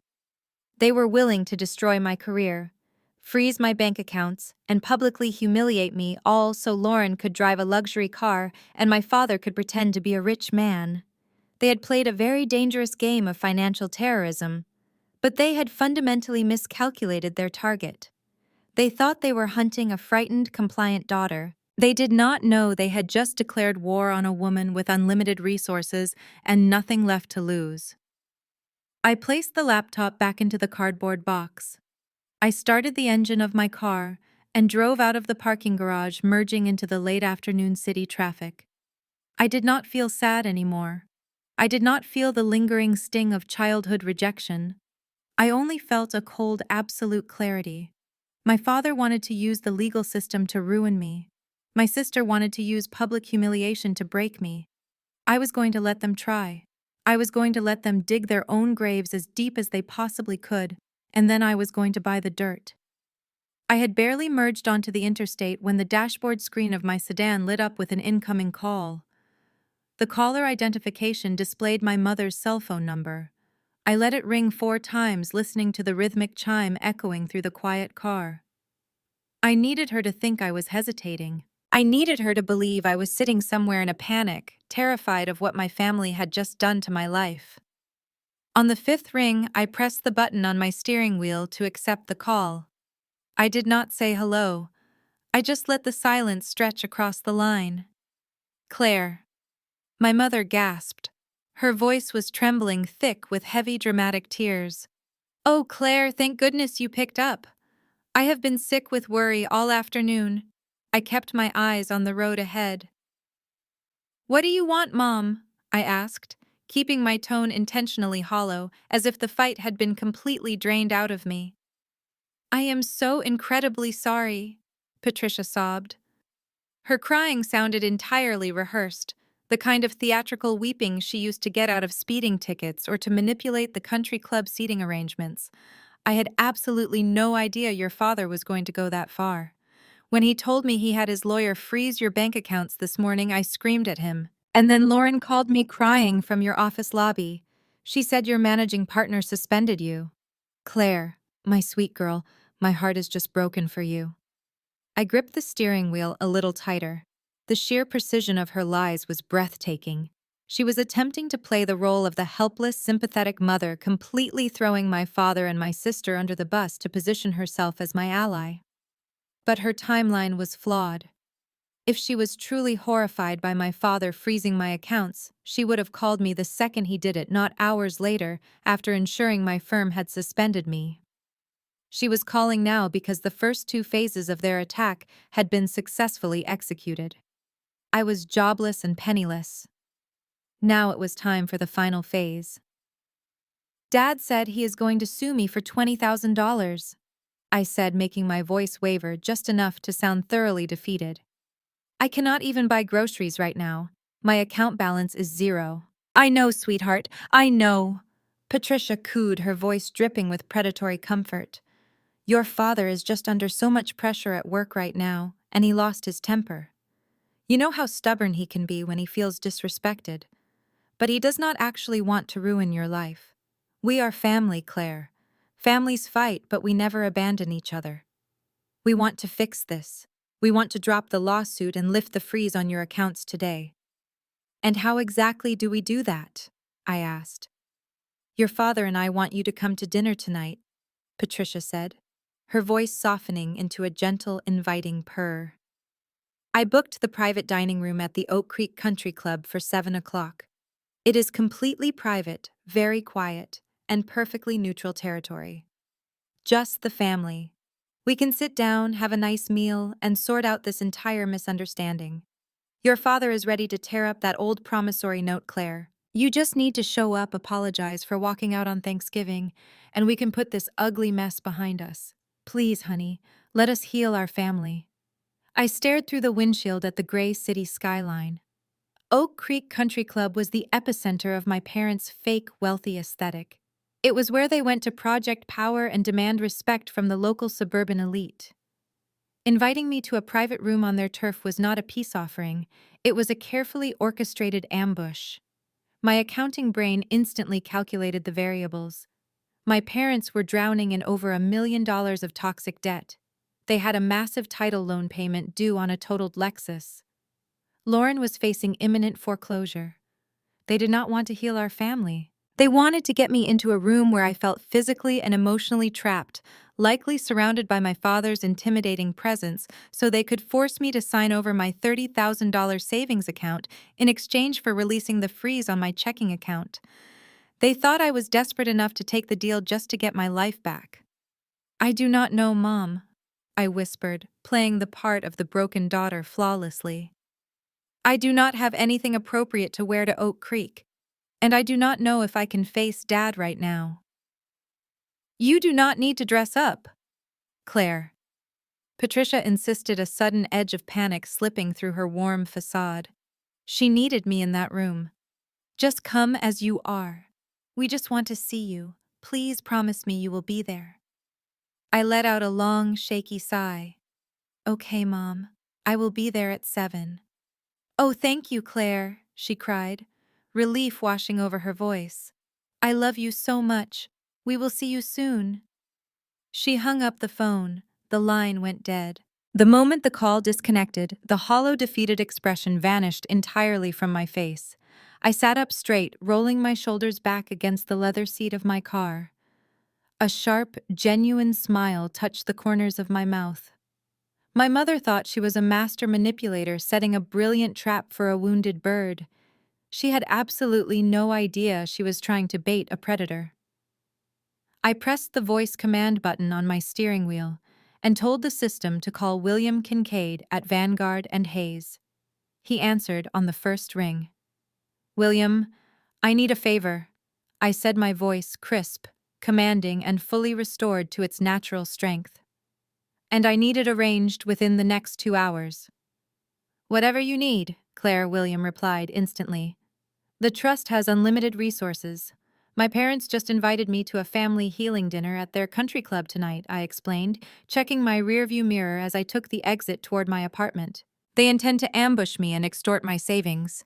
I am going to attend, but I am not walking into that room alone. I need you to assign me the most aggressive, terrifying senior litigation partner your firm has on staff. I want a man who specializes in hostile corporate takeovers and bankruptcy proceedings." "Consider it done," William said, clearly intrigued by the strategy. "I know exactly who to call. Marcus is currently out of town, but I have a senior partner named Thomas Sterling, who is a genuine shark. He eats fraudulent lawsuits for breakfast. How do you want to introduce him to your family?" "I want him to pose as my new boyfriend," I said smoothly. "My family believes I am completely alone in the world. They think I have no one to defend me. Let them think I brought a date for emotional support. I want Thomas to wear an expensive suit, carry a leather binder containing my parents' unredacted financial discovery documents, and I want him ready to dismantle their entire lives the second my father tries to raise his voice." "It is a brilliant countermeasure," Claire, William chuckled. "I will brief Thomas immediately. He will meet you at the country club entrance at 6:45. "Thank you, William," I said. I ended the call and pulled into the parking lot of my apartment complex. I had 2 hours to prepare. My mother had specifically told me not to dress up, hoping I would show up looking ragged, exhausted, and inferior to their country club standards. I had no intention of granting her that satisfaction. I walked into my apartment completely ignoring the silence and the fact that my entire old life had been suspended. I went straight to my closet. I pulled out my sharpest, darkest tailored suit, the one I reserved for aggressive corporate audits. I wanted to look like an executioner. Tonight was not about healing. It was about ending a 35-year cycle of manipulation.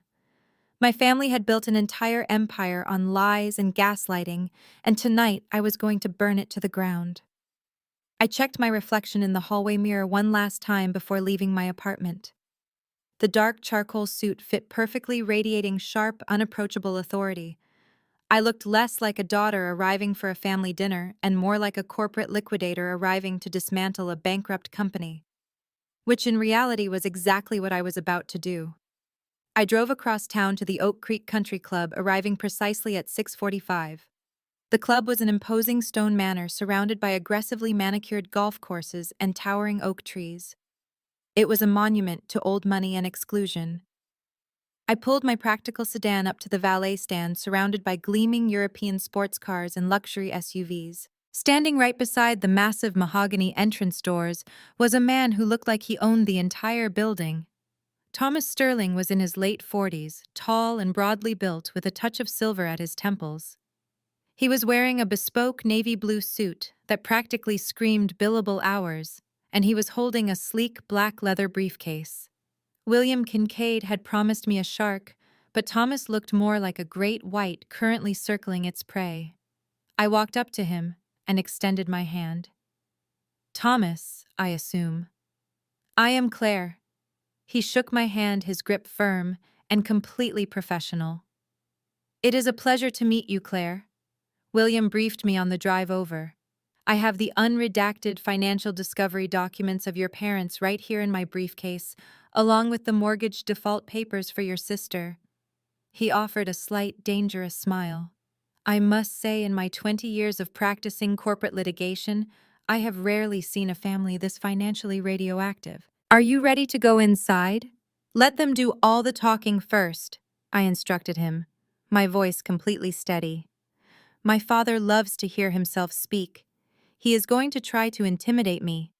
Just stand there, look like you belong with me, and wait for my signal. Understood? Thomas replied, offering me his arm. We walked through the heavy mahogany doors and stepped into the opulent lobby of the country club. The air smelled of expensive cigars, roasted prime rib and burning oak from the massive stone fireplace. A hostess in a tailored uniform immediately approached us and led us down a long, dimly lit hallway toward the private dining areas. We stopped in front of a set of double doors, marked the Magnolia Room. I took a deep breath, letting the cold, absolute certainty of my new reality wash over me. I pushed the heavy doors open and stepped inside with Thomas right beside me. I had expected to walk into an intimate trap containing 4 people: my mother, my father, my sister, and her husband. Instead, I walked into a full family tribunal. The room was dominated by a massive polished oak dining table. Sitting around it were not just my parents and Lauren and Andre, but almost my entire extended family. My Aunt Susan, who always judged my career choices. My Uncle Greg, who borrowed money from everyone. Even my grandparents on my mother's side were sitting there looking at me with expressions of deep, sorrowful pity. There were 12 people in the room, all staring at me in absolute silence as the doors clicked shut behind us. My mother jumped up from her chair, her face stretching into a tight, incredibly forced smile. "Claire, honey, you made it." Her smile instantly faltered as she registered the tall, imposing man standing directly beside me. The rest of the table shifted uncomfortably. They had expected me to walk in alone, looking exhausted, broken, and desperate for their approval after a day of being systematically ruined. They had completely banked on my isolation. Bringing a confident, wealthy-looking man had instantly thrown a wrench into their carefully choreographed ambush. "Mom, Dad," everyone I said, keeping my voice perfectly casual, as if we were just gathering for a Sunday brunch. "I would like you to meet Thomas. We have been seeing each other for a little while now. I hope you do not mind that I brought him along. I felt like I could use the support tonight." Thomas offered a polite, incredibly crisp nod to the room. "Good evening. Claire has told me so much about all of you." My father's face darkened immediately. Richard was a man who demanded total control over his environment, and I had just introduced an unknown variable. He stood up at the head of the table, entirely ignoring Thomas. He did not offer us a seat. He did not ask if we wanted a drink. He dropped the pretense of a healing family dinner the exact second I refused to play the role of the terrified victim. "Who this man is does not matter," Richard barked, his voice echoing off the wood-paneled walls. "This is a private family matter, Claire. Tell him to wait in the lobby." "Thomas is staying right here," I replied, locking eyes with my father. "If you have something to say to me, you can say it in front of him." A tense, suffocating silence fell over the Magnolia Room. The extended family members looked back and forth between me and my father, their faces tight with anticipation. They were an audience explicitly invited here by my parents to witness my complete subjugation. "Have it your way," Richard sneered, his upper lip curling into a look of absolute disgust. "I did not want to do this in front of a stranger, but if you insist on embarrassing yourself, I will not stop you." Richard reached into the inner pocket of his suit jacket. He did not pull out the old college promissory note he had threatened me with on the phone that morning. Instead, he pulled out a thick, terrifyingly official-looking stack of legal documents securely bound by a heavy metal clip. He slapped the stack down onto the center of the oak table with a loud, aggressive crack. I looked down at the top page. The bold black text at the top of the document made my blood run entirely cold despite the armor I was wearing. It was a petition for involuntary conservatorship. I stared at the words, letting the sheer unadulterated evil of their plan finally sink in. A conservatorship was a legal mechanism designed to strip a person of their basic human rights. It was meant for the elderly with severe dementia or people who had suffered catastrophic brain injuries. If granted by a judge, a conservator would gain total, absolute legal control over my finances, my medical decisions, my living arrangements, and my entire life. "We brought everyone together tonight because we are deeply concerned about your mental state," Claire Richard announced, projecting his voice so every aunt and uncle in the room could hear his fake paternal anguish. His tone was dripping with poison disguised as love. My mother pulled a tissue from her purse and began to dab at her completely dry eyes. "Your behavior over the last 24 hours has been erratic, destructive, and completely delusional." Richard continued, stepping away from the table and pacing like a prosecutor, making an opening statement. "You stormed out of a family Thanksgiving dinner over a harmless joke. You maliciously accused me of stealing money you claim you paid back years ago. You showed up at your own accounting firm and started screaming at your sister, creating such a massive public disturbance that your managing partner was forced to suspend you." I looked at Lauren. She was sitting next to Andre, looking down at her lap, playing the role of the traumatized victim to absolute perfection. She had actually spun the story of her lobby meltdown to make it look like I was the aggressor, and my extended family had swallowed the lie whole. "You are having a severe psychological breakdown, Claire," my father declared, his voice rising in volume, hammering the final nails into the coffin he had built for me. "You are a danger to yourself and your own financial well-being. As your father, I cannot just stand by and watch you destroy your life. So your mother and I filed this petition with the county court this afternoon. We are seeking emergency legal guardianship over your estate and your medical care." Aunt Susan nodded sympathetically from across the table. "It is for your own good, sweetie," she chimed in. "You just need a long rest. Your parents are going to take over your bank account so you do not do anything foolish while you recover." The sheer magnitude of the gaslighting was breathtaking. They were not just trying to steal my $30,000 savings account to pay off their predatory car loan. They were trying to legally erase my autonomy. They wanted a judge to declare me mentally incompetent so they could freely drain my accounts, take out loans in my name, and use my pristine credit score to salvage their bankrupt, fraudulent lives. And they had invited the entire extended family here to act as character witnesses against me, to testify that I was crazy if I ever tried to fight the petition in court. Richard pointed a thick finger directly at my face. "You are going to sign the consent waiver attached to the back of that document right now, Claire. You are going to surrender control of your accounts to me quietly tonight. If you refuse, we will take this to a judge on Monday morning. We will use your workplace suspension, your frozen bank accounts, and the testimony of everyone in this room to prove you are entirely unhinged. You will be placed in a psychiatric facility for observation, and I will take control of your money anyway." He crossed his arms, staring at me with a look of absolute triumphant certainty. He believed he had perfectly engineered an inescapable trap. He believed he was a master chess player who had just forced me into a brutal checkmate. I did not panic. I did not scream. I slowly turned my head and looked up at Thomas Sterling. He was staring at my father, his expression completely blank, though I could see the predatory gleam shining brightly in his dark eyes. I gave him a single subtle nod. The moment I gave Thomas that single subtle nod, he took a half step back, crossing his arms and leaning casually against the heavy oak door. He was giving them the floor. He knew just as well as I did that the most effective way to destroy a group of liars is to let them finish building their web before you set it on fire.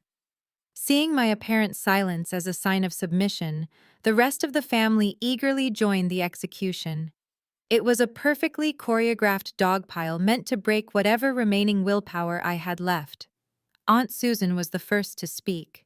She leaned across the table, her face twisted into a mask of aggressive, condescending pity. "Claire, you need to listen to your father," she said, her voice dripping with fake concern. "We have all seen the signs. You have always been so isolated, so obsessed with your little spreadsheets and your practical life. It is not healthy." When Patricia called me this afternoon and told me you had a complete mental breakdown in your office lobby and tried to steal from your own parents, I was heartbroken but not entirely surprised. "You need serious psychiatric help." Uncle Greg immediately chimed in. He was a man who had famously borrowed $50,000 from my grandparents and never paid a single dime back, yet he now felt entirely qualified to judge my financial morality. "Stealing from your parents' retirement fund is a new low, Claire," he declared, shaking his head in disgust. "After everything they have done for you, after they paid for your college and put a roof over your head. Handing over your accounts is the absolute least you can do to make amends. It is time to grow up and take responsibility for your sickness." One by one, the extended family took their turns tearing me down. They recited the exact script my parents had fed them. I was greedy. I was unhinged. I was a bitter, jealous spinster who could not handle the fact that my younger sister had a perfect, successful life. They used my independence as proof of my isolation and my practical nature as proof of my supposed mental illness. And then came the grand finale. Lauren slowly stood up from her chair. She reached for a linen napkin and dabbed at her eyes, projecting the image of a deeply traumatized but endlessly forgiving sister. She walked around the table and stood right next to my father, looking at me with wide, watery eyes. "This has been the hardest day of my life, Claire." Lorraine began, her voice quivering with expertly practiced emotion. "When you attacked me in your lobby today, when you screamed those horrible lies about my marriage and tried to ruin Andre's reputation, I was terrified of you. But I'm not angry anymore. I am just sad. I see now that you are deeply unwell." She placed a gentle, comforting hand on my father's shoulder. "Dad and Mom are simply too exhausted to handle your finances on top of everything else," Lauren continued softly. "So I have decided to step up. I spoke with Dad's attorney this afternoon. I have volunteered to be the primary executor of your conservatorship." I stared at her, genuinely astounded by the depths of her depravity. "It is going to be a massive burden." Lauren sighed, looking around the room to ensure everyone was admiring her incredible sacrifice. "I will have to monitor your daily spending, manage your bank accounts, and make sure your bills are paid while you seek residential psychiatric treatment. But I am willing to take on that heavy responsibility. Because despite how cruel you have been to me, you are still my big sister. And I am going to save you from yourself." Andre nodded solemnly from his seat. "She has a heart of gold," he announced to the room. "Lauren is willing to put her own life on hold to manage Claire's estate. You should be thanking her on your knees, Claire. Sign the paper." I looked around the room. 12 pairs of eyes were locked onto me, waiting for me to break. They expected tears. They expected me to grab a pen, sign my life away, and surrender my $30,000 savings account to a sister who was secretly months behind on her own mortgage. They had built an absolute masterpiece of manipulation. I let the silence hang in the air for 10 full seconds. "Is that everyone?" I asked, my voice cutting through the heavy atmosphere like a blade. "Does anyone else have any medical diagnoses or financial advice they would like to share before we conclude this portion of the evening?" Aunt Susan scoffed, rolling her eyes. "Do not use that sarcastic tone with us, Claire. I ignored her completely. I turned my head and looked up at the man standing beside me. Thomas, I said calmly, I believe it is your turn. Thomas Sterling pushed himself off the oak door. He took 2 steps forward, instantly commanding the gravity of the entire room. The polite, supportive boyfriend persona vanished in a fraction of a second. He stood tall, adjusting the cuffs of his bespoke suit, and looked directly down the length of the table at my father. My name is Thomas Sterling, he announced, his voice a deep, resonant baritone that carried absolute authority. I am a senior litigation partner at Vanguard and Hayes. The color instantly drained from my father's face. Vanguard and Hayes was not a local suburban law practice. It was the most ruthless, expensive corporate law firm in the state. Richard knew exactly who they were, and he knew they did not do family law, and they certainly did not represent broke, unhinged women. Thomas stepped up to the table and dropped his black leather briefcase onto the polished oak surface. The heavy thud echoed through the silent room. He snapped the brass latches open and pulled out the thick binder of unredacted financial discovery documents. I am not Claire's boyfriend. Thomas continued, his eyes locking onto my father like a predator pinning its prey. I am her retained legal counsel, and I am here to inform you that if you do not instantly withdraw this fraudulent petition for conservatorship, I will personally see to it that you, your wife, and the bargain basement attorney who drafted it are brought up on federal charges for extortion, perjury, and conspiracy to commit fraud. Uncle Greg stood up, looking deeply confused. What are you talking about? Claire stole their retirement money. She owes them. Thomas let out a sharp, humorless laugh. He opened the binder and pulled out the first stack of papers, tossing them onto the center of the table. Richard and Patricia do not have a retirement fund, he stated loudly, ensuring every single aunt and uncle heard him perfectly. In fact, as of 9 o'clock this morning, the primary checking account belonging to the man standing at the head of this table had a verified balance of exactly $382. The room erupted into shocked gasps. My mother let out a strangled cry, her hands flying to her mouth. That is a lie! Richard roared, his face turning an angry, volatile shade of red. You have no right to look at my private financials. You made them public record when your incompetent lawyer attached them to your frivolous injunction this morning. Thomas shot back, his voice easily overpowering my father's shouting. He pulled out another stack of papers and slapped them down. Let us talk about why you are actually trying to seize your daughter's bank accounts tonight. It is not because she is mentally unfit. It is because you are functionally bankrupt. You are currently carrying $1.2 million in toxic high-interest debt. You have secretly refinanced this sprawling house 4 separate times to the point where you owe $300,000 more than the property is actually worth. Aunt Susan gasped, looking at Patricia in absolute horror. Patty, what is he talking about? He is talking about a masterclass in financial deception, Thomas answered for her. He pulled out the final document, holding it up so everyone could see the bold, predatory lending logo at the top. Last night, Richard gifted his youngest daughter an $80,000 Lexus. He claimed it was a reward for her perfection. But the truth is, Richard's credit score is completely destroyed. He could not get a traditional auto loan. So he went to a predatory title lender and financed that vehicle at 29% interest. Thomas tossed the contract directly in front of Uncle Greg. They bought that car fully intending to extort Claire's $30,000 life savings to pay off the exorbitant loan. Thomas explained, his tone laced with absolute disgust. They fabricated a fake college debt. They tried to get Claire fired from her job. And when she still refused to hand over her money, they gathered all of you here tonight to help them illegally seize her assets under the guise of a psychiatric emergency. They do not want to save Claire. They want to steal her money to delay their own imminent financial collapse.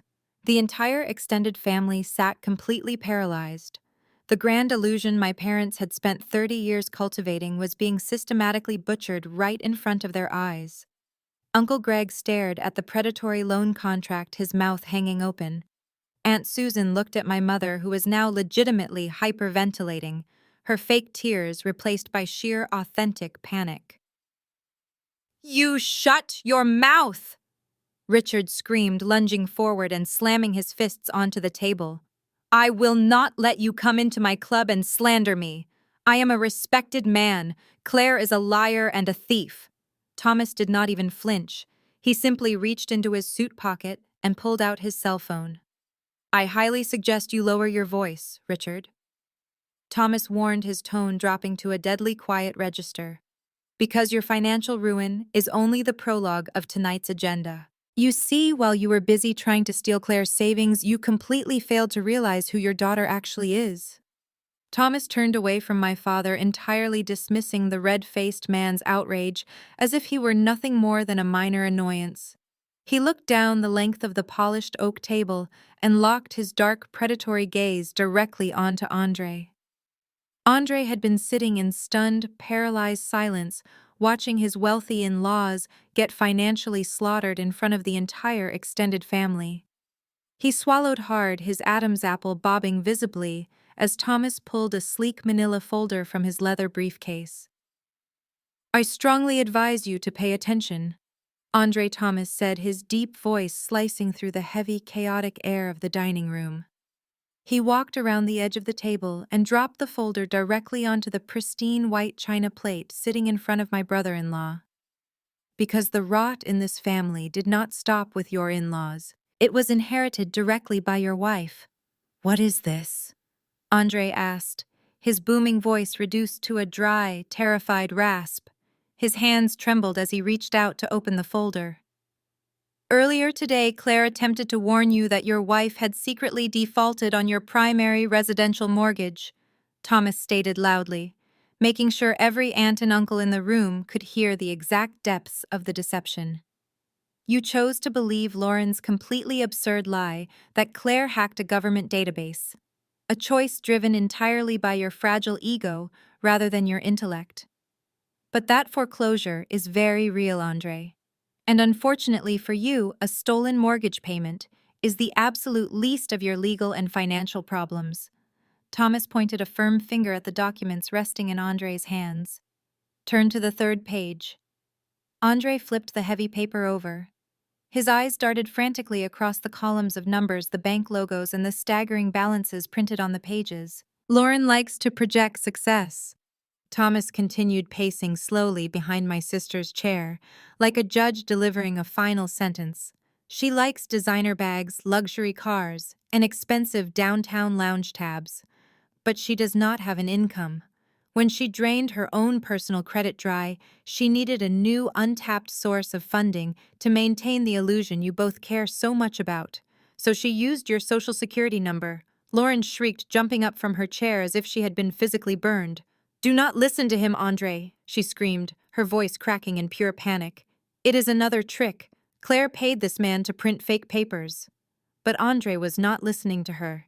He was staring at the undeniable mathematical proof of his own execution. 6 separate premium credit cards. Thomas listed, his voice cold and relentlessly clinical. "All opened entirely online over the last 14 months, using your personal credentials. All currently maxed out to their absolute limits. She forged your digital signature on the applications and intercepted the physical mail to hide the monthly statements from you. She has racked up over $140,000 in unsecured consumer debt in your name. That is federal identity theft, Andre. Your wife has not just ruined your perfect credit score, she has actively committed a felony against you." The silence in the room was absolute, save for Lauren's panicked, hyperventilating gasps. The extended family members, who had just minutes ago been nodding sympathetically and volunteering to help lock me in a psychiatric ward, were now shrinking back into their expensive wooden chairs. They were watching a supposedly perfect marriage detonate in real time. Andre slowly stood up. The tailored, expensive suit he wore like armor suddenly looked like a cheap, ill-fitting costume. He looked down at the documents, verifying the last 4 digits of his social security number printed on the fraudulent accounts. Then he slowly turned his head and looked at his wife. The golden couple facade shattered into a million jagged pieces right in front of the entire room. You stole my identity, Andre whispered, the crushing weight of the reality finally breaking through his denial. Then his chest heaved and his voice erupted into a deafening, furious roar. You stole my identity to buy shoes. He violently slammed the folder down onto the table, knocking over a crystal wine glass. It shattered against the wood, splashing dark red liquid across the white linen tablecloth. Lauren reached out for him, tears streaming down her face, begging him to understand. Andre, please, I just wanted us to look successful. Lauren sobbed desperately, trying to grab his arm. I did it for our brand. I did it for you. Andre violently shoved her hands away, stepping back, as if her touch was infectious.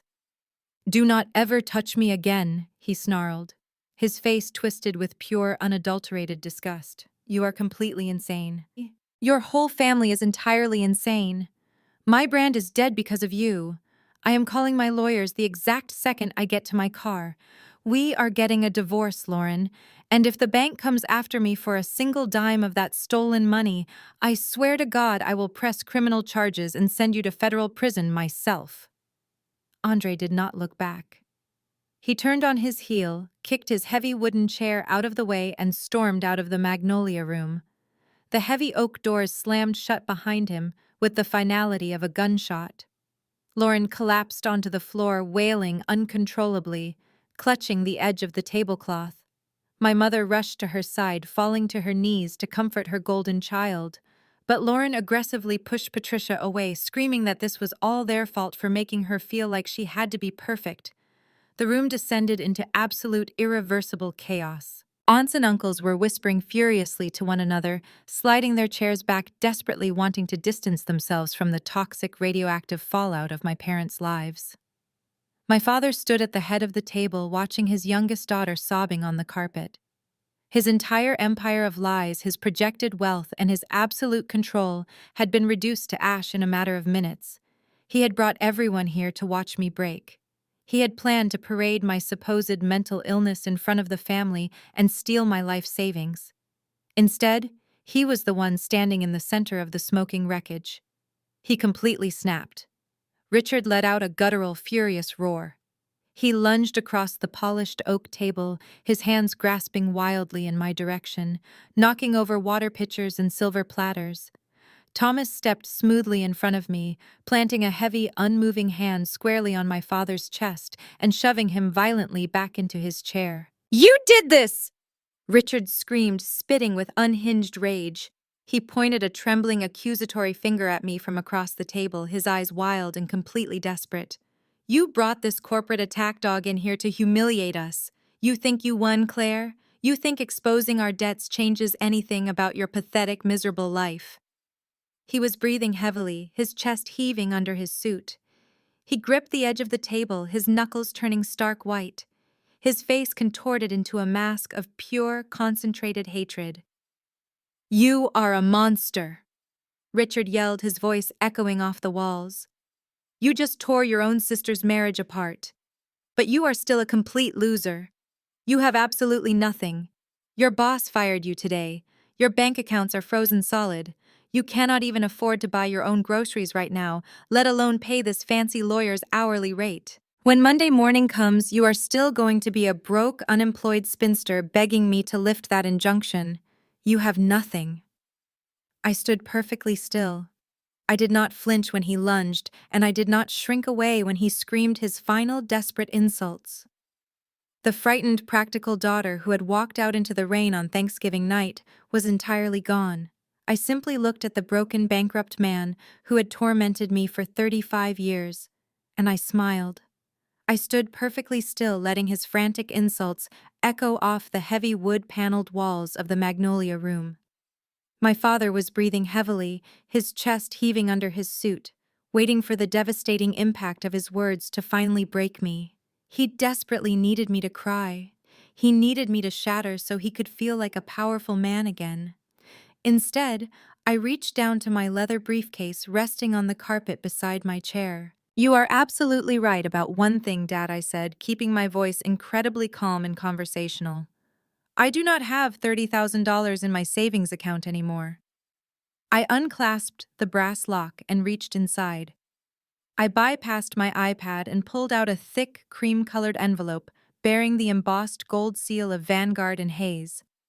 I opened the flap and pulled out a single sheet of heavy parchment paper. It was the finalized certified bank statement for the Bluebird Trust, printed just 3 hours ago. I walked forward and placed the document directly in the center of the oak table, right on top of his fraudulent conservatorship petition. I pushed it across the polished wood until it came to a stop mere inches from his trembling hands.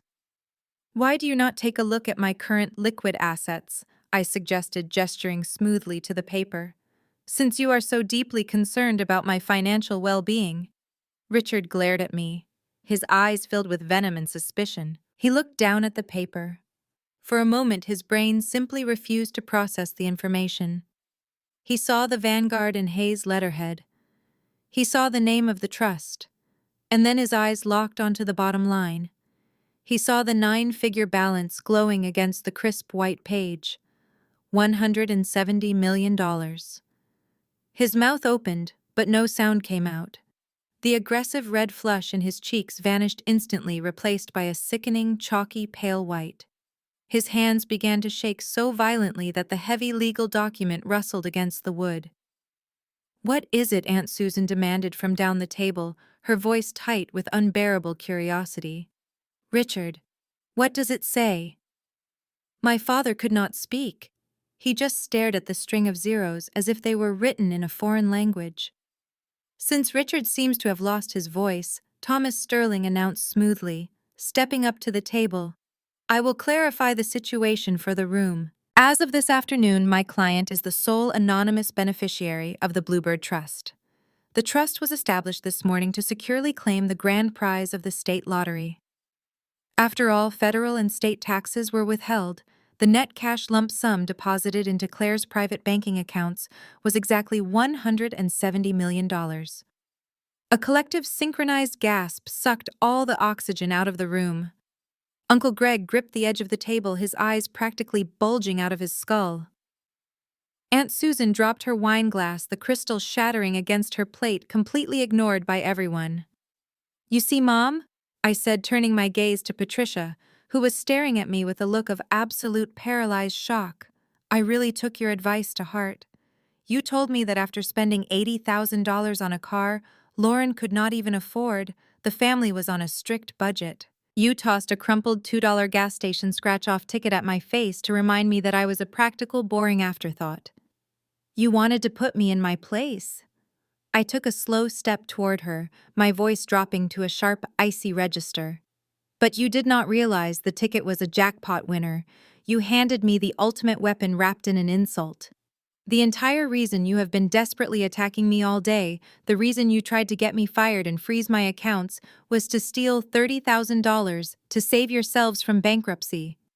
And the bitter, hilarious irony is that if you had just treated me like a human being last night, if you had not tried to humiliate me, I probably would have used my new wealth to pay off all your debts by noon today.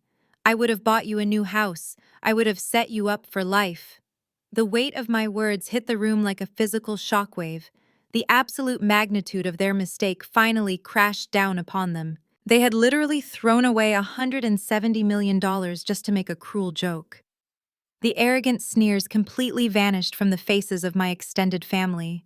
The people who had spent the last 20 minutes calling me a delusional monster suddenly realized they were sitting across the table from a woman who possessed more wealth than their entire bloodline combined. Lauren was the first to completely change her strategy. She stopped crying over her husband abandoning her. She scrambled up from the carpet, her ruined makeup smeared across her cheeks, and rushed toward me. She threw her hands out, her voice pitching into a desperate, pleading whine. "Claire, oh my God, Claire!" Lauren sobbed, trying to grab my arm. Thomas smoothly stepped between us, blocking her path. Lauren did not care. She leaned around him, staring at me with wild dollar-sign-filled eyes. "I am so sorry. I was just so stressed about Andre and the mortgage. You know I love you, right? You are my big sister. I never wanted to do this conservatorship thing. Dad made me do it. He forced me to go along with it. Please, Claire, you have to help me." Andre is going to leave me with absolutely nothing. You have to pay off my credit cards. It is nothing to you now. It is just pocket change. I looked at my sister, feeling nothing but profound disgust. 10 minutes ago, you volunteered to lock me in a psychiatric ward so you could steal my savings, Lauren. You do not get to play the loving sister card now that you realize I can buy and sell your entire life. Patricia practically threw herself over the table, tears streaming down her face. These were not the fake theatrical tears from earlier. This was the authentic weeping of a woman who realized she had just destroyed her only remaining lifeline. Claire. My sweet, beautiful girl. Patricia cried, reaching her hands out toward me. We were just scared. We were drowning in debt and we panicked. We never meant to hurt you. We are your parents. We gave you life. You cannot turn your back on your own flesh and blood. Please, honey, if the bank takes our house, we will be on the street. I did not move. I did not blink. You turned your back on me the day I was born, Mom, I replied coldly. You chose your golden child. Now you can live with her. As Patricia broke down into loud, hysterical sobs, Richard's brain finally short-circuited. The greed completely overpowered his shame. He realized his extortion plan had failed, his bankruptcy was public, and his daughter was a centimillionaire. He slammed both of his heavy fists onto the oak table, rattling the silverware. That is my money! Richard roared, his face twisting into a mask of pure, unadulterated entitlement. He pointed a shaking finger at my chest. I bought that ticket. I paid for it with my own cash at the gas station on Thursday morning. That means half of that jackpot legally belongs to me. You are not walking out of here with my money, you ungrateful little thief. I will sue you for everything you have. I will tie that trust up in probate court for the next 20 years. He actually believed he could still bully me. He believed his loud voice could alter the fabric of property law. Thomas Sterling let out a dark, booming laugh that silenced my father's screaming entirely. Thomas stepped forward casually, buttoning his suit jacket, looking at Richard as if he were a particularly slow child. You are welcome to try. Richard, Thomas said, his voice dripping with absolute legal authority. But before you waste whatever pennies you have left on a retainer, let me give you a free lesson in property law. A lottery ticket is classified as a bearer instrument. The moment your wife physically handed that ticket to Claire across the Thanksgiving dinner table, it constituted a legally binding transfer of a gift. There was no verbal contract.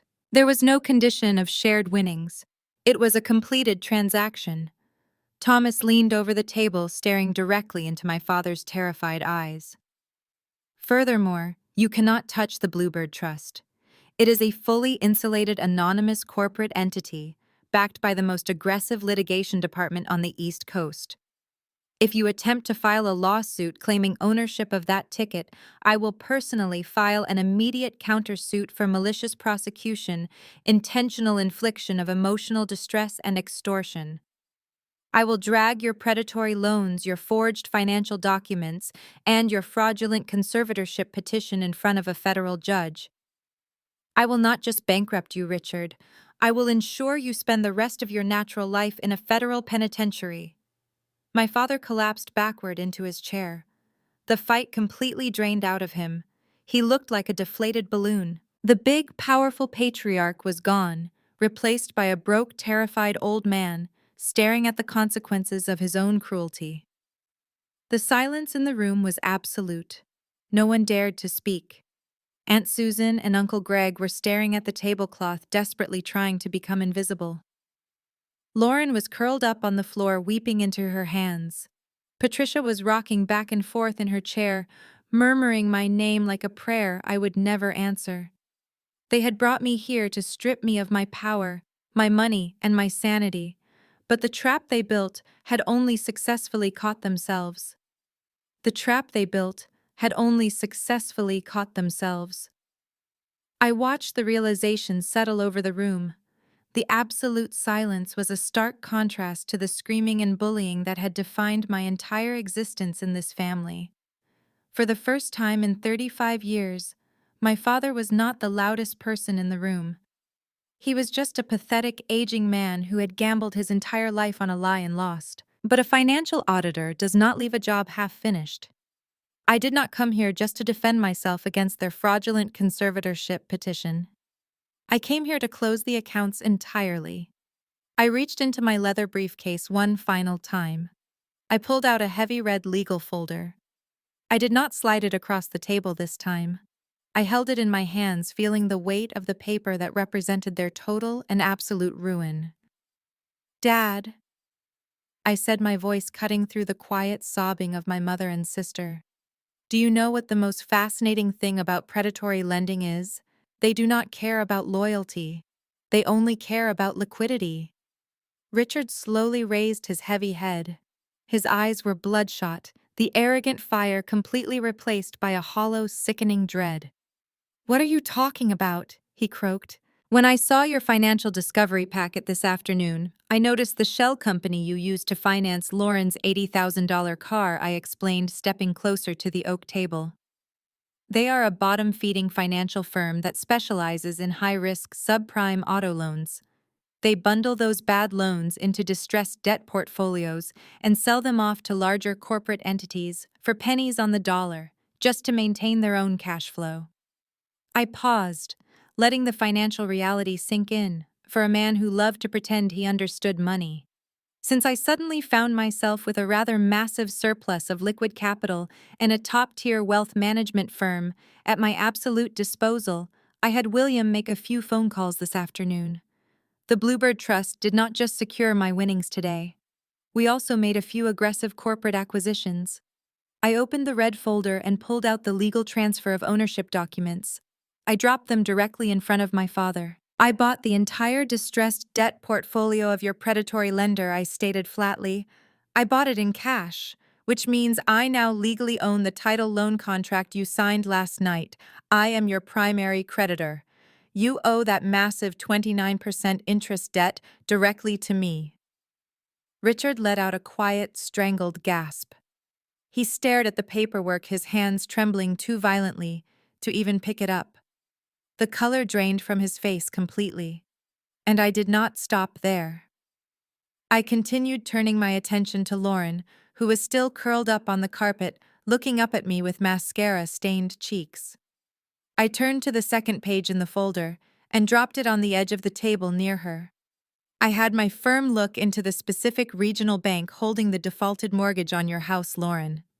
Banks hate carrying non-performing residential assets on their books, especially when the property is already in the pre-foreclosure stage. It took a premium offer, but my trust successfully purchased the exact tranche of bad debt that includes your primary residence. Lauren let out a high-pitched wail, burying her face in her hands. "No," she sobbed loudly. "Claire, please no, you cannot do this. So let us review the current balance sheet," I announced to the room, my voice echoing with absolute authority. "My father tried to sue me for a fake $20,000 debt to steal my life savings. My sister tried to destroy my professional reputation to cover up her own financial crimes. In response, I bought your debts. All of them." I looked directly into my father's eyes. "I now own the loan on your luxury car. I own the defaulted mortgage on Lauren's house. And because both of those accounts were already in severe delinquency status before I acquired them, I have the legal right to call the debts in full immediately." Patricia began to rock back and forth faster in her chair, her hands clutching her pearl necklace so tightly the string looked ready to snap. "Claire, what are you doing to us?" she wept, her country club composure completely destroyed. "We will be ruined. Our friends will know everything. I am doing exactly what you tried to do to me, Mom. I am holding you accountable," I replied coldly. I turned to Thomas, who was watching the execution with a look of profound professional satisfaction. "Thomas, what is the current status of those accounts?" Thomas stepped forward, his deep voice filling the room and silencing my mother's crying. "As the legal representative of your primary creditor, I am formally notifying both Richard and Lauren that your accounts are in terminal default. I filed the emergency repossession and accelerated foreclosure paperwork with the county clerk 45 minutes ago. The tow trucks have already been dispatched to your driveway to seize the $80,000 Lexus, and the formal eviction notices will be nailed to the front doors of both of your homes by tomorrow morning." My father let out a sound that was half sob, half scream. He grabbed his chest, leaning heavily against the oak table as if his legs could no longer support his weight. "You are making us homeless," he wheezed, his face turning a dangerous shade of purple. "You are taking everything we have." "I am not taking anything you actually earned, Dad," I corrected him, my tone devoid of any sympathy. "You built an entire life on borrowed money and stolen credit.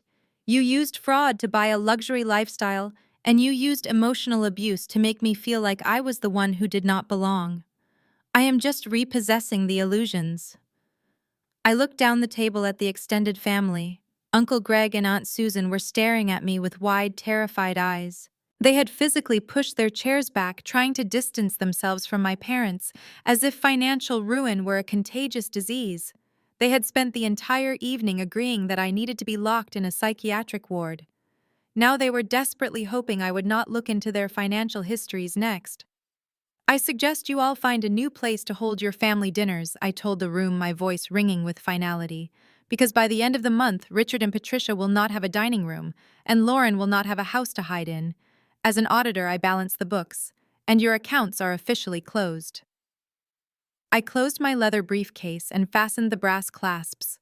The loud click echoed through the silent, devastated room.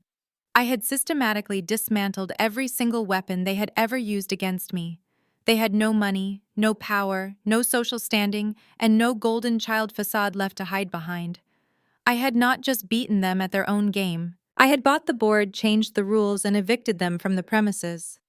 The heavy brass clasps of my briefcase snapping shut acted like a starter pistol. The paralyzing shock that had frozen my family in place completely evaporated, replaced instantly by the desperate, vicious instinct of survival. But instead of attacking me, the wolves turned entirely on each other. Richard spun around his face, a terrifying mask of purple rage, and directed his absolute fury at the woman sitting next to him. "You stupid, arrogant woman!" Richard screamed at my mother, his voice cracking with the sheer force of his anger. "You just had to buy that ticket. You had to make a joke out of it. We could have just given her a gift card. We could have given her nothing. But you had to be clever. You literally handed away $170 million. Patricia shrank back into her expensive dining chair, her hands coming up to protect her face, as if she expected him to physically strike her. "It was your idea to push her buttons," Patricia shrieked right back at him, her country club elegance replaced by a raw, ugly desperation. "You told me to make her feel cheap, so she would be anxious about her savings account. Do not put this on me, Richard. You are the one who took out a predatory loan we could not afford." Lauren, still sitting on the carpet with her mascara running down her face in thick black rivers, suddenly scrambled to her feet. "You ruined my life," Lauren wailed, pointing an accusatory finger at our mother. "If you had just asked Claire for the money, normally she would have paid off my credit cards. But you had to be a monster to her. You made Andre leave me," Patricia snapped. The mother, who had spent 3 decades coddling her golden child, treating Lauren like a fragile piece of fine china, suddenly lunged forward. Patricia raised her hand and slapped Lauren directly across the face. The sharp, violent smack echoed through the Magnolia room, followed by a stunned, horrifying silence. "You ungrateful brat!" Patricia hissed, her chest heaving as she stood over her favorite daughter. "We bankrupted ourselves trying to give you a perfect life. We bought you a luxury car while you were secretly stealing your husband's money. You are the reason we are losing everything." I stood near the door watching the absolute destruction of the family unit. There was no love in that room. There never had been. Their entire bond was built on shared delusion, financial manipulation, and having me as their designated punching bag. The moment I removed myself from the equation, the moment I stopped absorbing their toxicity, they had no choice but to poison each other. Aunt Susan and Uncle Greg were already inching toward the heavy oak doors, their heads down, desperately trying to slip out of the room before anyone noticed them. They did not say goodbye. They did not offer to help my parents. They just fled like rats abandoning a sinking luxury cruise ship. I could have walked out right then. I could have let the tow trucks hook up the Lexus and let the bank lock the doors on their houses. I could have spent the next 5 years dragging them through civil courts, bleeding them dry with legal fees. But looking at them tearing each other apart, I realized something profound. I did not want their misery. I did not want to spend another single second of my life thinking about Richard, Patricia, or Lauren. I just wanted my peace. Enough, I said. I did not yell, but my voice carried the heavy, undeniable weight of absolute power. The screaming instantly ceased. Richard, Patricia, and Lauren froze, turning to look at me with wide, terrified eyes. They were panting, their faces red and stained with tears, waiting for the executioner to drop the final axe. I am not going to spend the next 5 years sitting in courtrooms with you, I told them, my voice completely devoid of any emotion. I am not going to let you drain my energy or my time. So I am going to offer you a single, non-negotiable exit strategy. I gestured to Thomas. He opened his briefcase one last time and pulled out a stack of pristine white legal documents. He stepped forward and placed 3 separate packets on the edge of the table. Those are ironclad non-disclosure agreements and legally binding restraining orders, I explained. They stipulate that you will never contact me again. Not by phone, not by email, not through third parties. You will never speak my name in public. You will never claim any relation to me or to the Bluebird Trust. You will legally erase yourselves from my existence entirely. Richard stared at the papers, his jaw clenching. And if we sign them?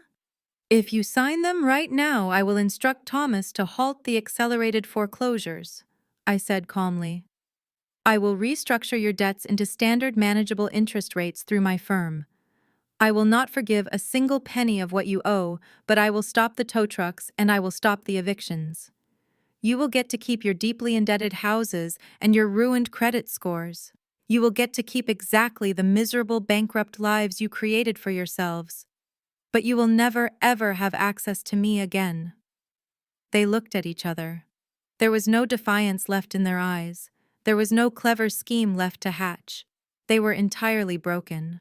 They knew that if they refused, they would be sleeping in cheap motels by the end of the week. Richard was the first to move.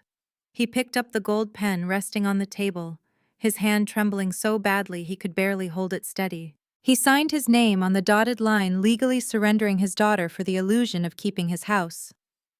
Patricia signed next, her tears splashing onto the parchment paper. Lauren crawled up from the floor, taking the pen from our mother without making eye contact, and signed her own restraining order. Thomas gathered the documents, verifying the signatures before slipping them safely into his briefcase. He looked at me and nodded. The transaction was complete. I did not say goodbye. I did not offer a final dramatic parting word. I simply turned around, pushed the heavy mahogany doors open, and walked out of the country club. I walked through the lobby, out into the cool, crisp night air, and stepped into my practical sedan. As I drove away, leaving the imposing stone manor in my rearview mirror, I felt a weight lift off my chest that I had been carrying since I was a little girl. 6 months later, the air smells entirely different. I am sitting on the expansive teak balcony of my new home, a beautiful modern coastal estate in Southern California. The sun is just beginning to set over the Pacific Ocean, casting brilliant streaks of violet and gold across the water. The suffocating, judgmental atmosphere of my old suburban neighborhood feels like a distant, fading nightmare. The ocean breeze is warm and entirely free. I did not take my $170 million and disappear to a private island to do nothing. I am a certified public accountant. I understand the profound, life-changing power of financial literacy. I understand how abusers use money to trap their victims, because I lived it. So I used my capital to launch a boutique financial firm exclusively dedicated to helping women escape financial abuse. My team of forensic accountants and aggressive attorneys work tirelessly to uncover hidden assets, repair ruined credit scores, and untangle victims from the predatory debts forced upon them by manipulative spouses and toxic families. We take on the cases that traditional law firms ignore, and we do it entirely pro bono. Every time I watch a woman walk out of our offices with her finances secured and her independence restored, I feel a deep, abiding sense of purpose. Through the strict parameters of my legal team, I receive occasional heavily filtered updates about the people I left behind.